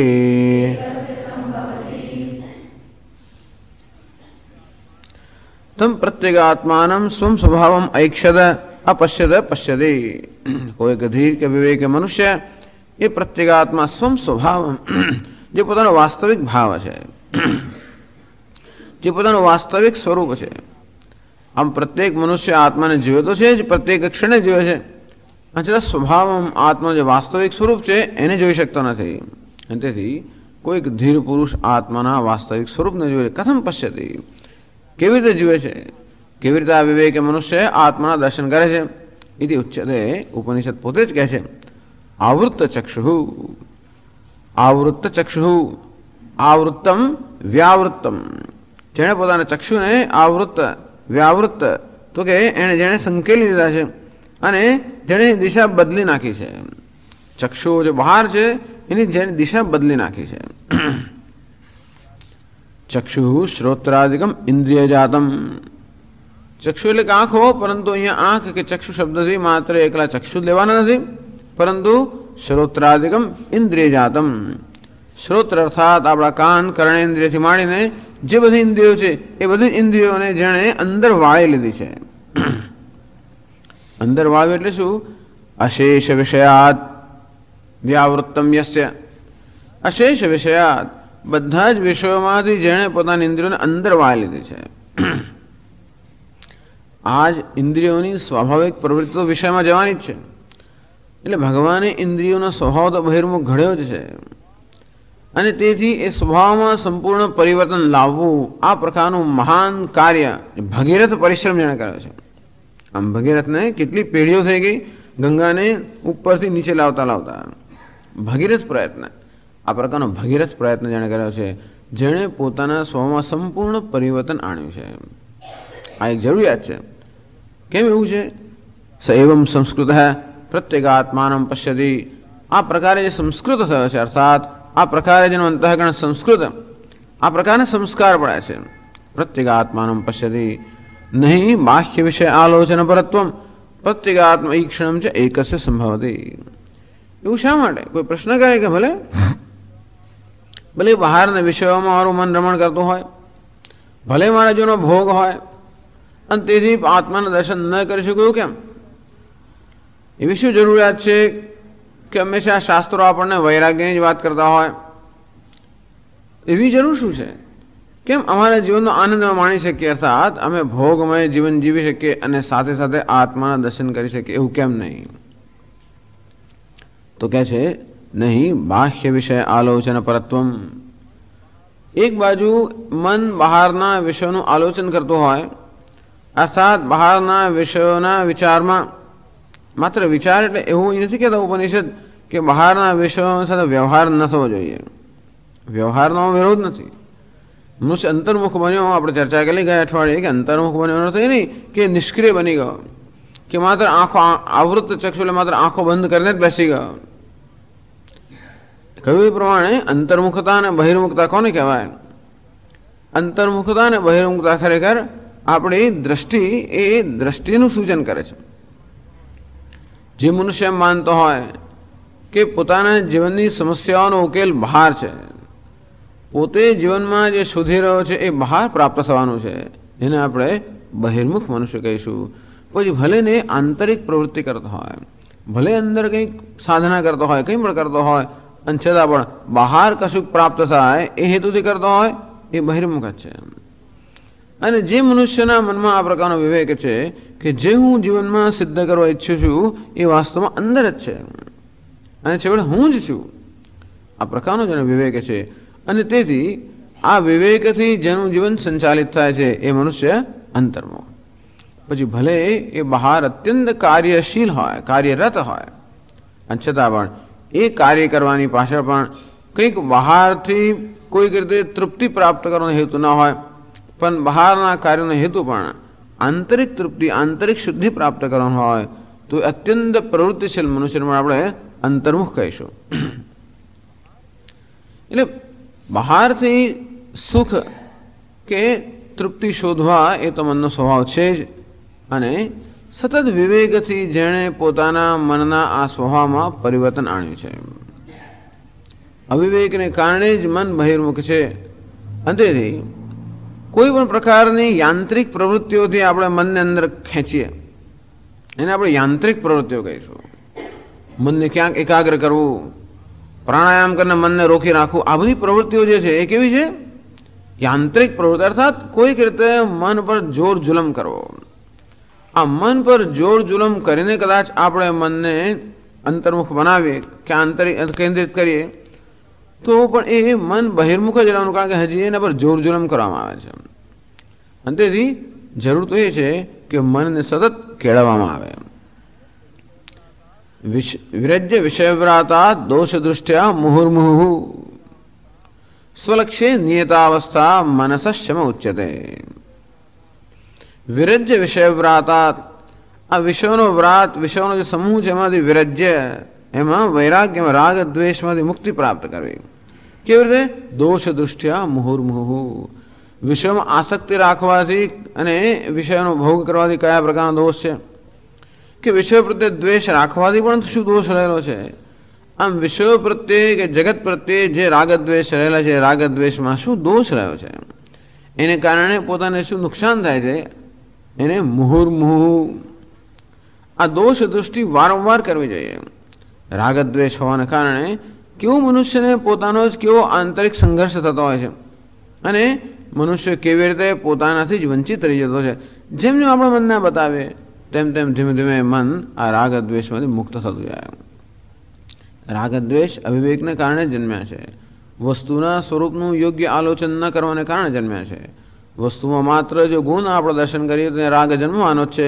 જો દોષના દર્શન કરીએ તો દ્વેષ જન્મવાનો જ છે અને ગુણ અને દોષ બંનેને ધ્યાનમાં રાખીને જ્યારે કોઈ પણ પદાર્થનું આલોચન કરવામાં આવે ત્યારે રાગ દ્વેષથી મુક્ત એક સ્વસ્થ કે તટસ્થ દૃષ્ટિ આપણી હોય અને આ રીતે એવું નથી કે ખરેખર બહિર્મુક્ત એ મનનો સ્વભાવ હોય આ તો ઘણીવાર ખોટી વસ્તુ વારંવાર કર કરીએ ત્યારે એ પણ જાણે સ્વભાવ બની જતી હોય છે અને તે જ રીતે મનને પણ ખોટી રીતે વિચાર કરવાની ટેવ પડ્યા જ કરી છે અનાદિકાળથી એને કારણે મનનો જાણે કે સ્વભાવ થઈ ગયો છે કે મન બહિર્મુખ બની ગયું છે પણ મન બિચારું સુખી નથી બહિર્મુખ હોય ને જગતના વિષયોને બીજા બધામાં ભ્રમણ કરતાં કરતાં જે સુખી હોત તો આપણે કંઈ ચિંતા નથી પણ સતત ભ્રમણ જ કરી રહ્યું છે અને તેથી સતત વિવેકપૂર્વક મનને કેળવવું તો વેદાંત શાસ્ત્રમાં સૌથી અગત્યની જેને સૌથી વધારે ભાર જેના પર આપવામાં આવે છે એ છે વિવેક કેળવણી સમજ અણસમજને કારણે જે સમસ્યા ઉત્પન્ન થઈ હોય એ સમજથી દૂર થાય અને તેથી મન બહારના વિષયમાં ભટકતું હોય તો એ અણસમજને કારણે ભટકે છે અવિવેકને કારણે ભટકે છે માટે વિવેકથી ધીમે ધીમે ધીમે એને એ બહિર્મુક્તા જો રાગદ્વેષ આ રાગદ્વેષને મુક્ત કરવું એનું નામ છે આવૃત્ત ચક્ષુ તો જદાહિનેન્દ્રિયાર્થેષુ ન કર્મસ્વનું સજ્જતે ધીમે ધીમે ઇન્દ્રિયાર્થેષુ આ બહારના વિષયોમાંથી પણ ધીમે ધીમે ધીમે એની આસક્તિ કે રાગદ્વેષ ઓછા થતા જાય અને ધીમે ધીમે કર્મમાંથી પણ એના રાગદ્વેષ ઓછા થતા જાય પછી કર્તવ્ય બુદ્ધિ પણ ધીમે ધીમે જાય યોગારૂઢ તદોચ્યતે ત્યારે મનુષ્યને યોગારૂઢ કહેવામાં આવે છે તો આને આવૃત્ત ચક્ષુ કહે છે એવં સંસ્કૃત પ્રત્યેગાત્માનમ પશ્યતિ આમ તો ઉપનિષદ જ કહે છે યતો વાચો નિવર્તનતે અપ્રાપ્ય મનસા સહ આત્મા એવો છે જ્યાં મન અને બુદ્ધિ પહોંચે જ નથી અને છતાં ઉપનિષદ પોતે જ કહે છે મનસૈવેદમાપ્તવ્યમ નેહના નાસ્તિ કિંચન પોતાના મનથી જ આ તત્વના દર્શન કરવાના છે કે અહીં ક્યાંય પણ નાના કે દ્વૈત નથી એક બાજુ કહે છે કે આત્મા મનની પહોંચની બહાર છે બીજી બાજુ કહે છે કે આ આત્માનું દર્શન મનમાં જ કરવાના છે ત્યારે શંકરાચાર્ય સમજાવે છે કે કયા પ્રકારના મનની પહોંચની બહાર છે જે અસંસ્કૃત મન છે વિમૂઢાઃ નાનુપશ્યન્તિ જ્ઞાન ચક્ષુષઃ યતંતો યોગિનશ્ચૈનમ પશ્યન્ત્યાત્મન્યવસ્થિતમ યતંતોપ્યકૃતાત્માનઃ નૈનમ પશ્યન્તે ચેતસઃ અચેતસઃ એટલે કે અસંસ્કૃત આત્માનઃ જે લોકોએ પોતાના અંતઃકરણને સંસ્કૃત બનાવ્યું નથી શુદ્ધ બનાવ્યું નથી વિવેકી બનાવ્યું નથી એમનું આત્મદર્શન શક્ય નથી પણ જેમણે પોતાના મનને સંસ્કૃત કર્યું છે એ લોકો જરૂર આત્માનું દર્શન કરી શકે છે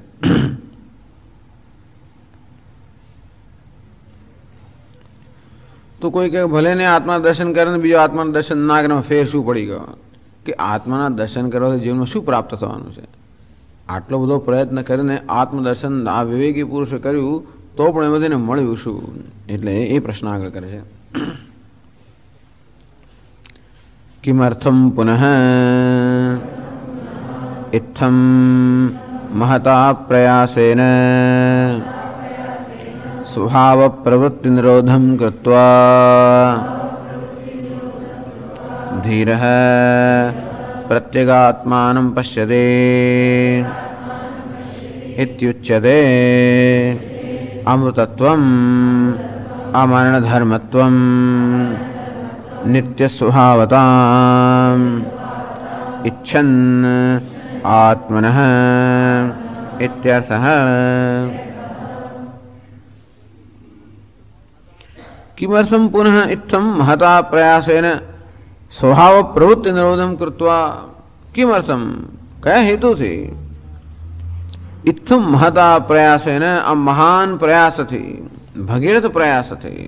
आ कार्य જરાય સરળ નથી, ભગીરથ કાર્ય છે। એટલે કહ્યું કે નદીના પ્રવાહને સંપૂર્ણ બદલી નાખવામાં જે પ્રકારના પ્રયત્નની આવશ્યકતા હોય એથી વધારે પ્રયત્ન આ મનની નદી જે છે એના પ્રવાહને બદલવામાં થતો હોય છે। महता प्रयासेन स्वभाव प्रवृत्ति निरोधम कृत्वा। स्वभाव એટલે કે અશાસ્ત્રીય, આમ મનની બહિર્મુખ પ્રવૃત્તિ, વિષય ભોગની પ્રવૃત્તિ એવી કેવી છે?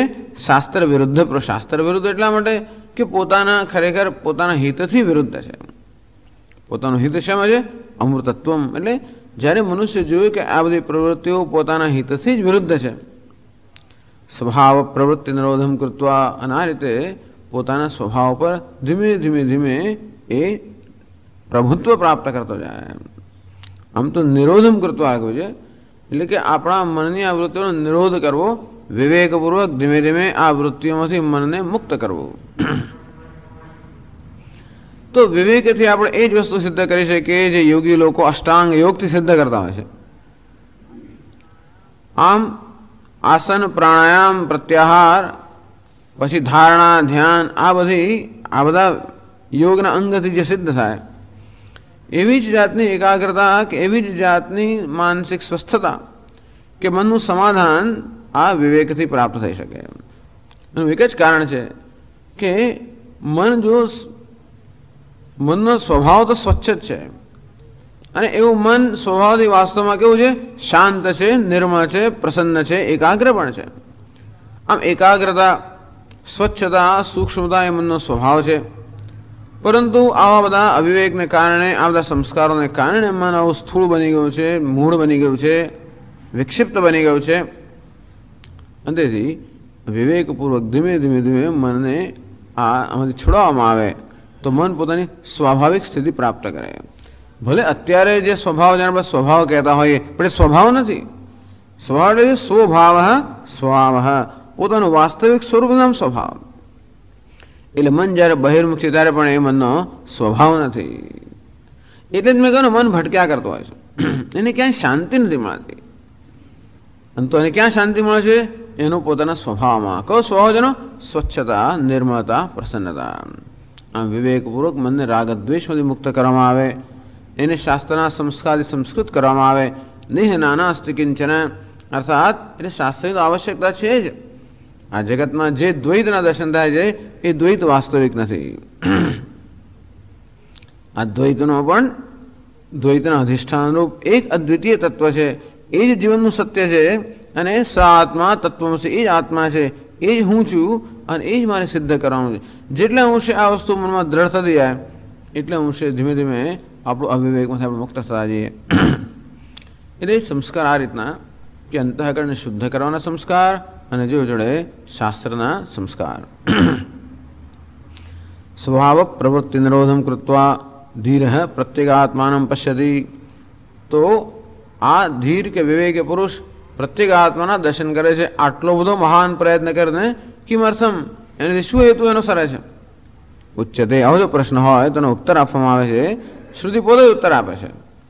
અમૃતત્વમ ઈચ્છન, ઈચ્છન એટલે ઈચ્છા કરતો, શેની ઈચ્છા કરતો? અમૃતત્વમ, અમૃતત્વની ઈચ્છા કરનાર। અમૃતત્વમ અમરણ ધર્મત્વમ, કોઈક રીતે આ મનુષ્યને અમર બનવાની ઈચ્છા થઈ। અમરણ ધર્મત્વમ એ મૃત્યુમાંથી મુક્ત થવા માંગે છે। આગળના પછીના શ્લોકમાં સમજાવે છે મૃત્યુ કોને કહેવાય। એટલે અવિદ્યા, કામ, કર્મ, પરતંત્રતા, મૃત્યુની જાત જાતની વ્યાખ્યા કરવામાં આવે છે। પ્રમાદો વય મૃત્યુરહમ બ્રવીમી, આ પ્રમાદ જ મૃત્યુ છે, અસાવધાની મૃત્યુ છે, અર્થાત પોતાના સ્વભાવથી વંચિત રહેવું એ જ મૃત્યુ છે. આમ જેમ મનુષ્ય જુએ છે કે આ રીતે પોતે મૃત્યુની જાળમાં ફસાયેલો છે, એમાંથી મુક્ત થવા માંગે છે, અમરણ ધર્મ અર્થાત અમૃતત્વને પ્રાપ્ત કરવા માંગે છે, સર્વ મર્યાદાઓથી મુક્ત થવા માંગે છે. અમરણ ધર્મ અર્થાત દેશની કાળની જે કંઈ મર્યાદાઓ સતત આપણે અનુભવી રહ્યા હોય એ સર્વ મર્યાદાઓથી મુક્ત થવા માંગે છે. નિત્ય સ્વભાવતામ ઇચ્છન, પોતાનો સ્વભાવ કયો છે? નિત્ય છે. આમ નિત્ય અર્થાત સર્વ દેશ કાળ કે સર્વ મર્યાદાથી પર એવો જે પોતાનો સ્વભાવ છે એ સ્વભાવને પ્રાપ્ત કરવા ઈચ્છે છે. જે મનુષ્ય જોઈ છે કે અત્યારે હું ખરેખર મારા સ્વભાવને પ્રાપ્ત નથી, અત્યારે હું મારા ઘરમાં જ પ્રતિષ્ઠિત નથી, હું અત્યારે બહાર ભટક્યા કરું છું, જે વાસ્તવમાં પોતાના સ્વભાવમાં પ્રતિષ્ઠિત થવા માંગે છે, પોતાના ઘરમાં પ્રતિષ્ઠિત થવા માંગે છે. અમૃતત્વ ઇચ્છન, આવા અમૃતત્વની ઈચ્છા કર દો. આગળના મંત્રમાં સમજાવે છે અમૃતત્વ કોને કહેવાય. એવા અમૃતત્વની અર્થાત મોક્ષની, મુક્તિની, આનંદની એવી ઈચ્છા કરનારો મનુષ્ય આવો મહાન પ્રયત્ન કરે છે. કંઈક આપણને એની ઝાંખી હોય તો જ પ્રયત્ન થાય. શરૂઆતમાં આપણે સાંભળીએ કે હા આત્મા આનંદ છે, સચ્ચિદાનંદ છે,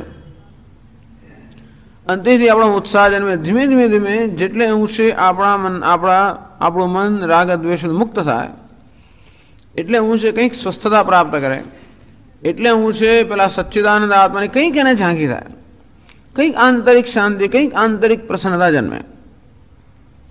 એટલે વળી પાછા આપણો ઉત્સાહ વધે, એટલે વળી પાછા આપણા મનને વધારે રાગ દ્વેષોને છોડાવે. એમ મન આપણું જેમ સૂક્ષ્મ બનતું જાય, એકાગ્ર બનતું જાય, ધીમે ધીમે ધીમે એ અંતર્મુખ બનતું જાય. એમ કરી કરીને છેવટે એ આત્મામાં નિષ્ઠ બને. એનું નામ છે અમૃતત્વમ. પહેલાં સાંભળ્યું હોય, પછી ધીમે ધીમે આપણા અનુભવનો વિષય બનતું જાય, અને છેવટે એમાં મનુષ્ય નિષ્ઠા પ્રાપ્ત કરે.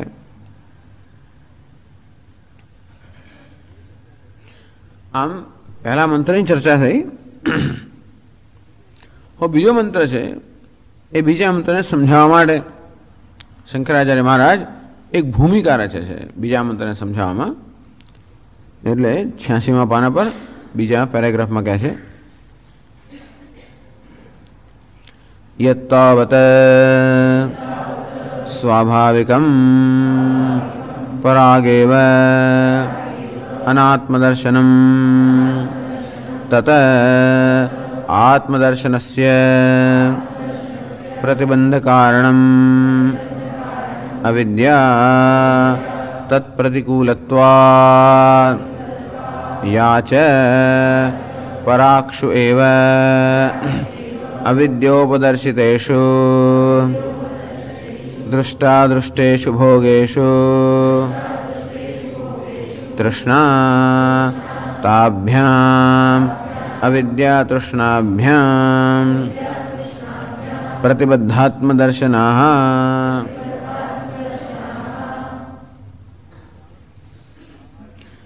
યત તાવત સ્વાભાવિકમ પરાગેવ અનાત્મદર્શનમ.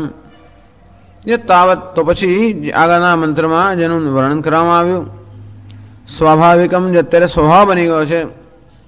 શું નૈસર્ગિકો એમ લોક વ્યવહાર હૈ. જેમ બ્રહ્મસૂત્રમાં શંકરાચાર્ય મહારાજ કહે છે કે લોક વ્યવહાર હૈ, અહમ મમ, હું અને મારું, આ પ્રકારનો જે વ્યવહાર છે, શબ્દ પ્રયોગ છે, એ શબ્દ પ્રયોગને કારણે જે પ્રકારનું જીવન જીવાતો છે એ નૈસર્ગિક સ્વાભાવિક બની ગયો છે. અર્થાત અવિદ્યાની આ ઉપજ છે, અનાદિકાળની અનાદિ અવિદ્યા છે એની ઉપજ છે, જેમાંથી અહંકાર મમકાર જન્મતો હોય છે. એને કારણે આ મનુષ્યનો વ્યવહાર સ્વાભાવિક થઈ ગયો છે. યત તાવત સ્વાભાવિકમ પરાગેવ અનાત્મદર્શનમ. દેહ વળી જે અનાત્મા છે, આમ દેહ મન બુદ્ધિ ઉપાધિ અનાત્મા છે, એમાં આત્મદર્શન અનાત્મદર્શનમ. એટલે અવિદ્યાને કારણે આત્માના વાસ્તવિક સ્વરૂપ ન જાણવાને કારણે સ્વાભાવિક રીતે જ વિક્ષેપ કે અધ્યાસ જન્મતો હોય છે. અને તેથી આત્માને ન જાણવાને કારણે અનાત્મામાં આત્મબુદ્ધિ જન્મે. દેહ મન બુદ્ધિ રૂપી જે ઉપાધિ છે એમાં આત્મબુદ્ધિ એક સ્વાભાવિક વસ્તુ છે. અને તેથી દેહમાં મનમાં બુદ્ધિમાં ઉપાધિમાં આત્મભાવ હોવો એને અનાત્મદર્શન કહેવામાં આવે છે. અનાત્મદર્શન અર્થાત અનાત્મા છે એનામાં આત્મદર્શન. બાકી અનાત્માનું દર્શન કરવું કે વિશ્વનું દર્શન કરવું એ કંઈ દોષ નથી કોઈનો. અનાત્મ દર્શન અર્થાત જે વાસ્તવમાં અનાત્મા છે એને આત્મા માનવો. એ કેમ? એ પણ સ્વાભાવિક છે. એટલે દેહમાં અહમ બુદ્ધિ હોવી, દેહમાં આત્મભાવ હોવો એ સ્વાભાવિક છે. એ કોઈ રચેલું જ નથી. જે કોઈ મનુષ્ય જન્મતો હોય એ આવી રીતે જ જન્મતો હોય. દેહની અંદર ઉપાધિની અંદર અહમભાવ લઈને જન્મતો હોય. અને તેથી સ્વભાવથી જન્મથી જ મનુષ્યો આ દેહને કે ઉપાધિને આત્મા માનતા જ હોય છે. સ્વભાવથી જ મનુષ્યો ઈશ્વરને પોતાનાથી ભિન્ન સમજતા જ હોય છે. આ સ્વાભાવિક વસ્તુ છે. પરાગેવ અનાત્મદર્શનમ તत् આત્મદર્શનસ્ય પ્રતિબંધ કારણમ. એ જ વસ્તુ આત્માના વાસ્તવિક દર્શન માટે પ્રતિબંધનું કારણ બને છે. આપણે ખ્યાલ પણ ના આવે ને કે હું જેને આત્મા માનું છું આત્મા નથી. આમ સ્વભાવ પ્રત્યેક મનુષ્ય એવું કોઈ બે ચાર લોકો થોડા જન્મતા હોત કે જન્મ્યા ત્યારથી જ એમને ખબર હોય કે આ દેહ આત્મા નથી, સચ્ચિદાનંદ આત્મા છું, એવો તો કોઈનો જન્મ થતો જ નથી. જેનો જન્મ થાય અવતારને વાત કરતા એવું તો કંઈક વિરલ હોય, પણ જેનો પણ જન્મ થાય એ લોકો આ પ્રકારનો ભ્રમ લઈને જન્મતા હોય છે કે આ દેહ આત્મા છે અને દેહ જ આત્મા છે. આવો ભ્રમ લઈને જન્મ, આ ભ્રમ કેવો છે? સ્વાભાવિક છે. અને આ ભ્રમ જ ખરેખર આત્માના વાસ્તવિક દર્શનમાં પ્રતિબંધરૂપ છે. જેમ રજ્જુ એ રજ્જુના દર્શનમાં પ્રતિબંધરૂપ કહે છે, આ સર્પ છે એ પ્રકારનો ભ્રમ. અને આ સર્પ છે એ પ્રકારનો મારો નિર્ણય હોવાને કારણે પછી તો મારી એને વધારે આગળ જોવાની પ્રવૃત્તિ પણ ન થાય ને. મને તો ખાતરી જ છે કે આ સર્પ છે, અને એવી ખાતરી હોવાને કારણે મારો વિચાર સુદ્ધા પણ ના આવે કે જે પ્રકારનો ખ્યાલ હું ધરાવું છું એ ખોટો હોય. આમ દરેકને ખાતરી જ છે કે આ દેહ તો હું છું જ, આ ઉપાધિ તો હું છું જ, અહંકાર તો હું છું જ. અને એ ભ્રમ જે છે એ જ આત્માના વાસ્તવિક સ્વરૂપમાં એ પ્રતિબંધ છે. પ્રતિબંધ કારણમ અવિદ્યા, અને અવિદ્યા કહેવામાં આવે છે. ખરેખર આ શું છે? અધ્યાસ. જેને વેદાંતમાં કહે છે અધ્યાસ અથવા અધ્યારોપ. અનાત્મામાં આત્મબુદ્ધિ, આત્મામાં અલ્પત્વ બુદ્ધિ. જે અનાત્મા છે એને આત્મા માનવો, અર્થાત આત્માના ધર્મનો અનાત્માનો અધ્યારોપ કરીને દેહને આત્મા માનવો, દેહને ચેતન માનવો, દેહને સુખનું સાધન માનવું. અને અનાત્માની મર્યાદાઓનો આત્મા પર અધ્યારોપ કરીને આત્માને દુઃખી માનવો, આત્માને મર્ત્ય માનવો, આત્માને અલ્પ માનવો. આને શું કહે છે? સ્વાભાવિક અજ્ઞાન. અજ્ઞાનને કારણે આ પ્રકારનો સ્વાભાવિક અધ્યારોપ જન્મતો હોય છે. આમ અહંકાર એ શું છે? અધ્યારોપની ઉપજ છે. પ્રતિબંધ કારણમ. અંતેથી એ અહંકાર જ હંમેશા આત્મા હોવાનો દાવો કરે છે. અને એટલા જ માટે આપણે કલ્પના પણ ના આવે કે આ ખોટો છે. એટલી સફાઈથી એ આત્મા હોવાનો દાવો કરતો છે અહંકાર, કે કલ્પના સુદ્ધા પણ ના આવે કે જે આત્મા હોવાનો દાવો કરે છે એ વાસ્તવમાં આત્મા નથી. જેમ લગ્નની પાર્ટીમાં એવી સફાઈથી પેલા આવતો હોય સૂટ બૂટ પહેરીને, કલ્પના પણ ના આવે કે બહારનો કોઈ માણસ છે. એટલે આપણને એમ કે આ ખરેખર કોઈ આ તો મહેમાન બોલાવેલા જ છે. અને આપણે બધીને સરભરા કરીએ. બંને પક્ષના લોકો સરભરા કરે, વર પક્ષના અને વધુ પક્ષના. આ પક્ષવાળાને કે પેલા પક્ષનો છે, પેલાને કેમ કે આ પક્ષનો છે, અને ખબર પણ ના આપણે કોઈને. અંતે અહંકાર પણ એવી સિફત હતી, આત્મા હોવાનો દાવો કરે છે કે કલ્પના પણ આપણને ના આવે કે આ ખરેખર કોણ છે? આ તો બનાવટી છે. એ આપણે આ તો બનાવટી આત્મા છે, ખબર ના આપણે આપણને. આમ બનાવટી આત્મા સાચો આત્મા હોવાનો દાવો ક્યારથી કરે છે? અનાદિકાળથી. એમાં આજકાલનું હોત તો જુદી વાત છે. અનાદિકાળથી આ પ્રકારની બનાવટ ચાલતી આવી છે. પ્રતિબંધ કારણમ. બસ આ અહંકાર અર્થાત અનાત્મામાં આત્મબુદ્ધિ, આત્મામાં અલ્પબુદ્ધિ એ જ આત્માના દર્શનમાં મુખ્ય પ્રતિબંધ છે. કેમ? તત્પ્રતિકૂલત્વાદ. તત્પ્રતિકૂલત્વાદ આત્મદર્શન પ્રતિકૂલત્વાદ. તેથી આત્માના દર્શન માટે પ્રતિકૂળ છે. જેમ આ સર્પ છે એ પ્રકારનો નિર્ણય એ રજ્જુના દર્શનમાં ને પ્રતિકૂળ છે. જ્યાં સુધી આ સર્પ છે એવો નિર્ણય જાળવી રાખીએ ત્યાં સુધી રજ્જુના સ્વરૂપને જોવાની પ્રવૃત્તિ સુદ્ધા ન જન્મે. અને ત્યાં સુધી મને કલ્પના પણ ના આવે કે હું ખરેખર ભ્રમમાં છું. એનું નામ જ ભ્રમ. કે માણસ બ્રહ્મ હોય ને ખબર ના હોય. હું બ્રહ્મ છું ખબર તો પછી ભ્રમ ના કહેવાય. માણસ બ્રહ્મમાં હોય અને ખબર જ ના હોય કે હું તો બ્રહ્મમાં જ રહ્યો, એનું નામ જ ભ્રમ. કે જ્યારે હોય ત્યારે ખબર ના હોય.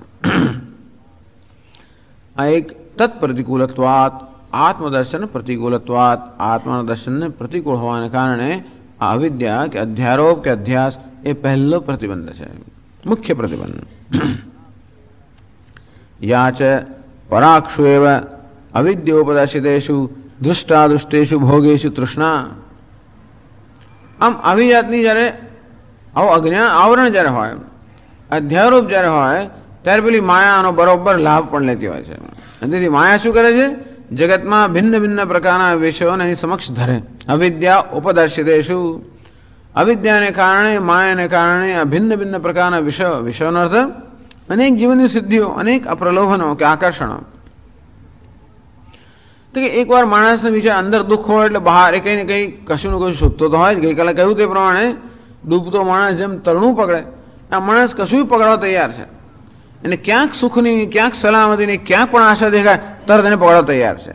એટલો અસલામત છે, એટલો દુઃખી છે કે ક્યાંય પણ દેખાય તરત પકડવા તૈયાર છે. અને એટલા માટે એનો લાભ લેવો બહુ સરળ છે. આવા લોકોને ધૂતવા બહુ સરળ છે. અને તેથી આ બધા અજ્ઞાની મનુષ્યો ધૂતાય છે. કોનાથી? માયાથી.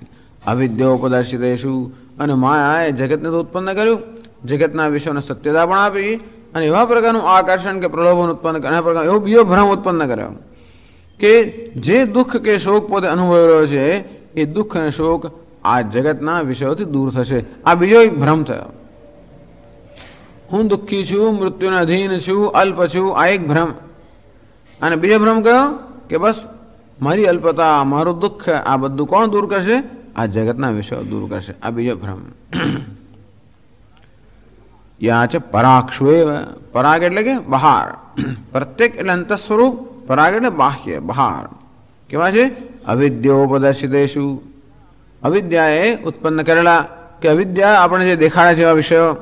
દૃષ્ટાદૃષ્ટેષુ ભોગેષુ તૃષ્ણા, બે પ્રકારના ભોગ છે. ભોગનો અર્થ થાય છે ભોગ્ય વિષય, જેને ભોગવવામાં આવે છે એનું નામ ભોગ. ભુજ્યંતે ઇતિ ભોગાહ, જેને ભોગવવામાં આવે છે એનું નામ ભોગ. એટલે કે જે દૃષ્ટાદૃષ્ટેષુ ભોગેષુ, ભોગેષુ એટલે કે ભોગ્ય વિષયેષુ, ભોજ્ય વિષયેષુ. એટલે દૃષ્ટ અને અદૃષ્ટ. દૃષ્ટ અર્થાત જે આપણે દેખાય છે તે, અદૃષ્ટ અર્થાત જે દેખાતું નથી. દૃષ્ટ એટલે જે વર્તમાનમાં છે, અનુભવનો વિષય છે. અદૃષ્ટ અર્થાત જે અનુભવનો વિષય નથી, વર્તમાનમાં નથી. દૃષ્ટ એટલે જેના વિશે આપણે સાંભળ્યું છે અને જાણીએ છીએ. અદૃષ્ટ એટલે સાંભળીએ છીએ પણ જાણતા નથી. આમ દૃષ્ટ એટલે આ પૃથ્વી પરના ભોગો, અદૃષ્ટ એટલે સ્વર્ગના ભોગો, કે દૃષ્ટ એટલે વર્તમાનના ભોગો, અદૃષ્ટ એટલે ભવિષ્યના ભોગો. આ માણસ સતત ભવિષ્યમાં રાચતો જ હોય છે. વર્તમાનમાં ભોગવતી વખતે પણ સતત ભવિષ્યમાં તો રાચતો જ હોય છે. કારણ કે વર્તમાનમાં ભોગવતી વખતે પણ આ વર્તમાનની મર્યાદાઓથી એવો સભાન હોય છે કે હંમેશા કંઈક નવું નવું શોધતો છે કે આ તો કર્યું ખરું, પણ ભવિષ્યમાં કરે તો ફરી આવું કરશું. કોઈ પણ માણસે પૂછીએ કે ધારો કે તારે પહેલેથી એકથી તારું જીવન શરૂ કરવાનું, તો તું શું કરે? તો બહુ જુદું જુદું જ કરે. પોતે જેવું જીવન જીવ્યો છે એવું ભાગ્યે જ કોઈ જીવવા ઈચ્છતું હોય. કંઈ સ્વામી ફરી તો વકીલ બનવું જ નહીં, ડૉક્ટર તો ના જ બનો, લગ્ન તો ના જ કરું, ફલાણું તો ના જ કરું, જે હોય તેમ. આમ દરેક મનુષ્ય પોતે જેવું જીવન જીવે છે એનાથી અસંતુષ્ટ હોવાને કારણે ભવિષ્યના કિલ્લાઓ રચતો જ હોય છે. એનું નામ જ સ્વર્ગ, એનું નામ જ કંઈ આવી જાતના મનની અંદર દૃષ્ટ અને અદૃષ્ટ, વર્તમાન અને ભવિષ્ય, આ પ્રકારના વિષયોમાં જે તૃષ્ણા. તૃષ્ણા એટલે તીવ્ર આસક્તિ, તીવ્ર પરતંત્રતા, જેના વગર ન જે ચાલે નામ છે તૃષ્ણા. એકદમ તરસ, સખત તરસ. એટલે બિચારો અંદરથી એટલો તરસ્યો છે, એટલો ભૂખ્યો છે, અને આ જગતના વિષયોની ભૂખ અને તરસ छिपावવાનું એને જાણે કે વચન આપતા હોય. અને તેથી આવા પ્રલોભનોથી આકર્ષાયેલો મનુષ્ય ધીમે ધીમે વધારે વધારે પરતંત્ર થતો જાય છે.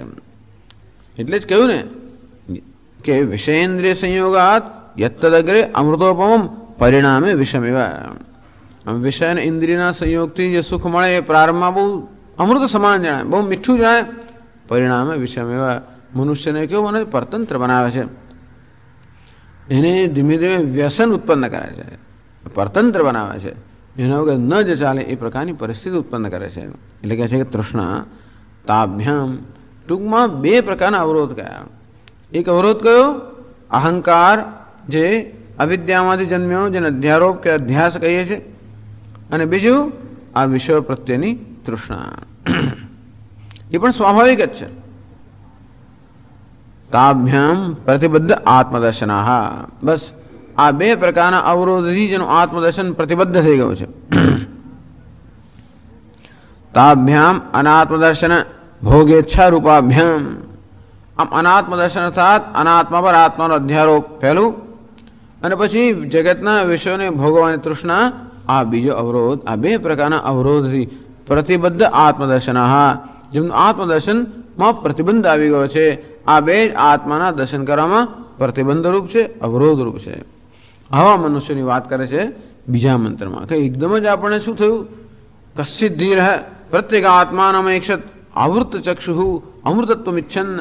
આમ પહેલા મંત્રમાં આ ધીર પુરુષની અમૃતત્વને પ્રાપ્ત થયેલા પુરુષની વાત કરી, અને બીજા મંત્રમાં એકદમ આવું કંઈક મૃત્યુની વાત કરતા હવે ખબર ના પડે કે કોની વાત થઈ રહી છે. અને એટલા જ માટે આ બીજા મંત્રમાં કોની વાત થઈ રહી છે? પહેલા મંત્રમાં બે વસ્તુ આવી, પરાંચિખાની વ્યતૃત સ્વયંભૂ તસ્માત પરાંગ પશ્યતિ નાંતરાત્મન. આ પહેલી ઉત્તરાર્ધ થયો, પૂર્વાર્ધ થયો. પછી કશ્ચિત ધીર પ્રત્યેક આત્માનમૈક્ષત આવૃત ચક્ષુ અમૃતમિચ્છન એ થયો ઉત્તરાર્ધ. બીજો મંત્ર છે એ પૂર્વાર્ધના વર્ણન કરેલા લોકોની વાત કરે છે, ઉત્તરાર્ધમાં વર્ણન કરેલા લોકોની નહીં. અને એટલે શંકરાચાર્ય ભૂમિકા રચી આ બીજા મંત્રની સાથે સંગતિ માટે આ પ્રકારની ભૂમિકા રચી કે પહેલા આગળના મંત્રના પૂર્વાર્ધમાં જે કહેવામાં આવ્યું છે એ લોકો છે પ્રતિબદ્ધ આત્મદર્શન, જેમના આત્મદર્શનમાં આ બે પ્રકારના પ્રતિબંધ છે એવા મનુષ્યો, એની વાત આ બીજા મંત્રમાં કરે છે. બીજા મંત્રમાં કહે છે પરાચઃ કામાનનુયંતિ બાલાઃ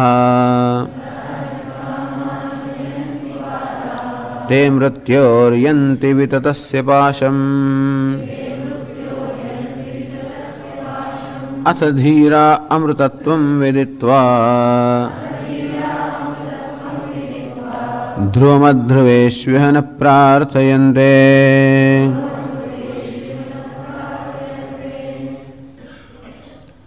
પરાચઃ કામાન અનુયંતિ બાલાઃ, બાલાઃ અવિવેકિનઃ, અવિવેકી મનુષ્યો.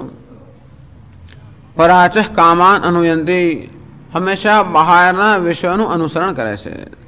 અવિવેકી મનુષ્યો બહારના વિષયોનું અનુસરણ કરે છે, અને તેને કારણે તે મૃત્યુ હોયંતિ વિતતસ્ય પાશમ, આ બહાર મૃત્યુનો વિસ્તૃત પાશ ફેલાયેલો છે. અંતેથી એ બહાર વિસ્તૃત રીતે ફેલાયેલા મૃત્યુના પાશની અંદર જકડાય છે. આમ પેલો બાળકને નાના હતા ત્યારે આમ કહે ને પેલા આવે ને સાધુઓ, શું પેલો ઘૂઘરી પહેરી હોય ને આમ ચીપિયા હોય ને ખખડાતો હોય ને આમ બધી ઘૂઘરીઓ ભાવ, હા. અને પછી કંઈક બધી ભસ્મ લગાડેલી હોય, આમ આગળ જાય પાછળ ખબર બે પગલા આગળ એક પગલું આવી જતું હોય.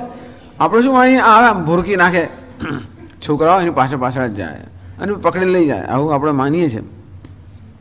બસ આવું જ કંઈક આ માણસને થાય છે. આ વિષયો શું કહે છે? ભૂરકી નાખે છે. અંતેથી આ વિષયની પાછળ પાછળ જ જાય છે, અને છેવટે શું થાય છે? મૃત્યોહો પાશમ યંતી, આ મૃત્યુના પાશની અંદર બરોબર જકડાય છે. કોણ? બાલાહ, અવિવેકી મનુષ્યો. બહુ કરુણ સ્થિતિ છે જગતમાં. ભગવાને જગત રચીને એવી કંઈ કાંક રચના કરી છે કે લોકો બિચારા બહુ કરુણ સ્થિતિ છે. એમાં દુનિયા મને ત્રાસ આપે કે ના આપે, પણ આ બધો મહાન ત્રાસ અંદર રહેલો જ છે. પછી કહે છે અથ ધીરાહ, પરંતુ ધીર મનુષ્ય છે, વિવેકી મનુષ્ય છે, અમૃતત્વ વિદિત્વા, એ લોકો જાણે છે અમૃતત્વ કોને કહેવાય. આત્મ સ્વરૂપમાં અવસ્થાન અમૃતત્વ છે. વિદિત્વા, એને જાણીને, ધ્રુવમ અમૃતત્વ વિદિત્વા, ધ્રુવ અમૃતત્વ, ધ્રુવ અર્થાત જેમાં કોઈ પરિવર્તન ન હોય એ પ્રકારના અમૃતત્વને જાણીને, અધ્રુવેશુ ઇહ ન પ્રાર્થયંતે, આ ધીર મનુષ્યો, વિવેકી મનુષ્યો, અધ્રુવેશુ અર્થાત આજે અધ્રુવ અનિત્ય પદાર્થો છે એની કોઈ પ્રકારની કામના કરતા નથી. તો વિવેકી મનુષ્યો કેવી રીતે કોઈ પ્રકારના અનિત્ય વિષયોની કામના કરતા નથી, અને જે અવિવેકી મનુષ્યો છે સતત અનિત્ય વિષયોની પાછળ જ ભ્રમણ કરતા હોય છે. આ પ્રકારનો વિરોધાભાસ આ મંત્રમાં બતાવે છે. એ પણ વિવેક માટે, નિત્યાનિત્ય વસ્તુ વિવેક માટે. એટલે કહે છે ભાષ્યમાં पराचः बहिर्गतानेव कामान् काम्य विषयान् अनुयन्ते अनुगच्छन्ति बालाः अल्पप्रज्ञाः ते तेन कारणेन मृत्योः अविद्या काम कर्म समुदायस्य यन्ते गच्छन्ति विततस्य विस्तीर्णस्य सर्वतो व्याप्तस्य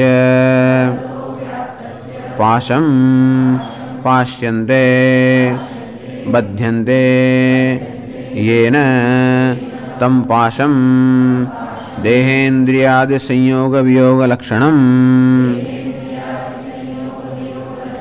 अनवरत जन्म मरण जरा रोगादि अनेक अनर्थव्रातं प्रतिपद्यन्ते इत्यर्थः।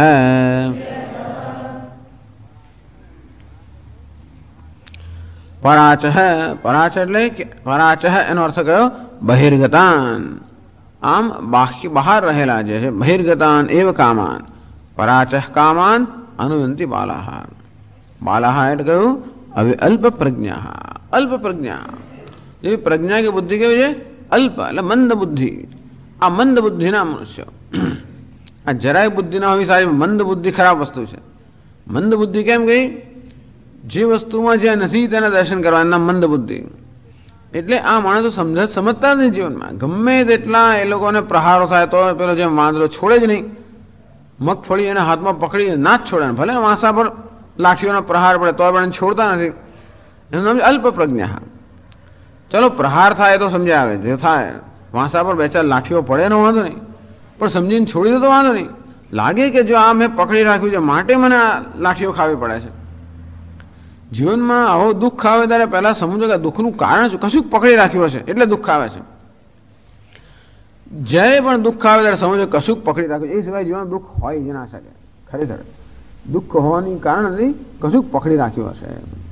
જેમ વાંદરાએ મગફળી પકડી રાખી અને જેમ એને પડે છે વાંસા પર, તેમ જ્યારે આપણને આવી રીતે વાંસા પર કંઈ આઘાત થતા સમજો કશું પકડી રાખ્યું છે, કશું છોડવાની જરૂર છે. અમે ટૂંકમાં જીવનમાં જ્યારે પ્રહારો આવે ને ત્યારે પણ આપણને એ રીતે કંઈ ને કંઈ ભગવાન કેળવણી આપતો હોય છે. પ્રહારો દ્વારા કહે છે કશું છોડ, આમ કશું છોડવાની આપણને તે વખતે સૂચના આપતો હોય કે નિર્દેશ કરતો હોય છે, સંકેત કરતો હોય છે.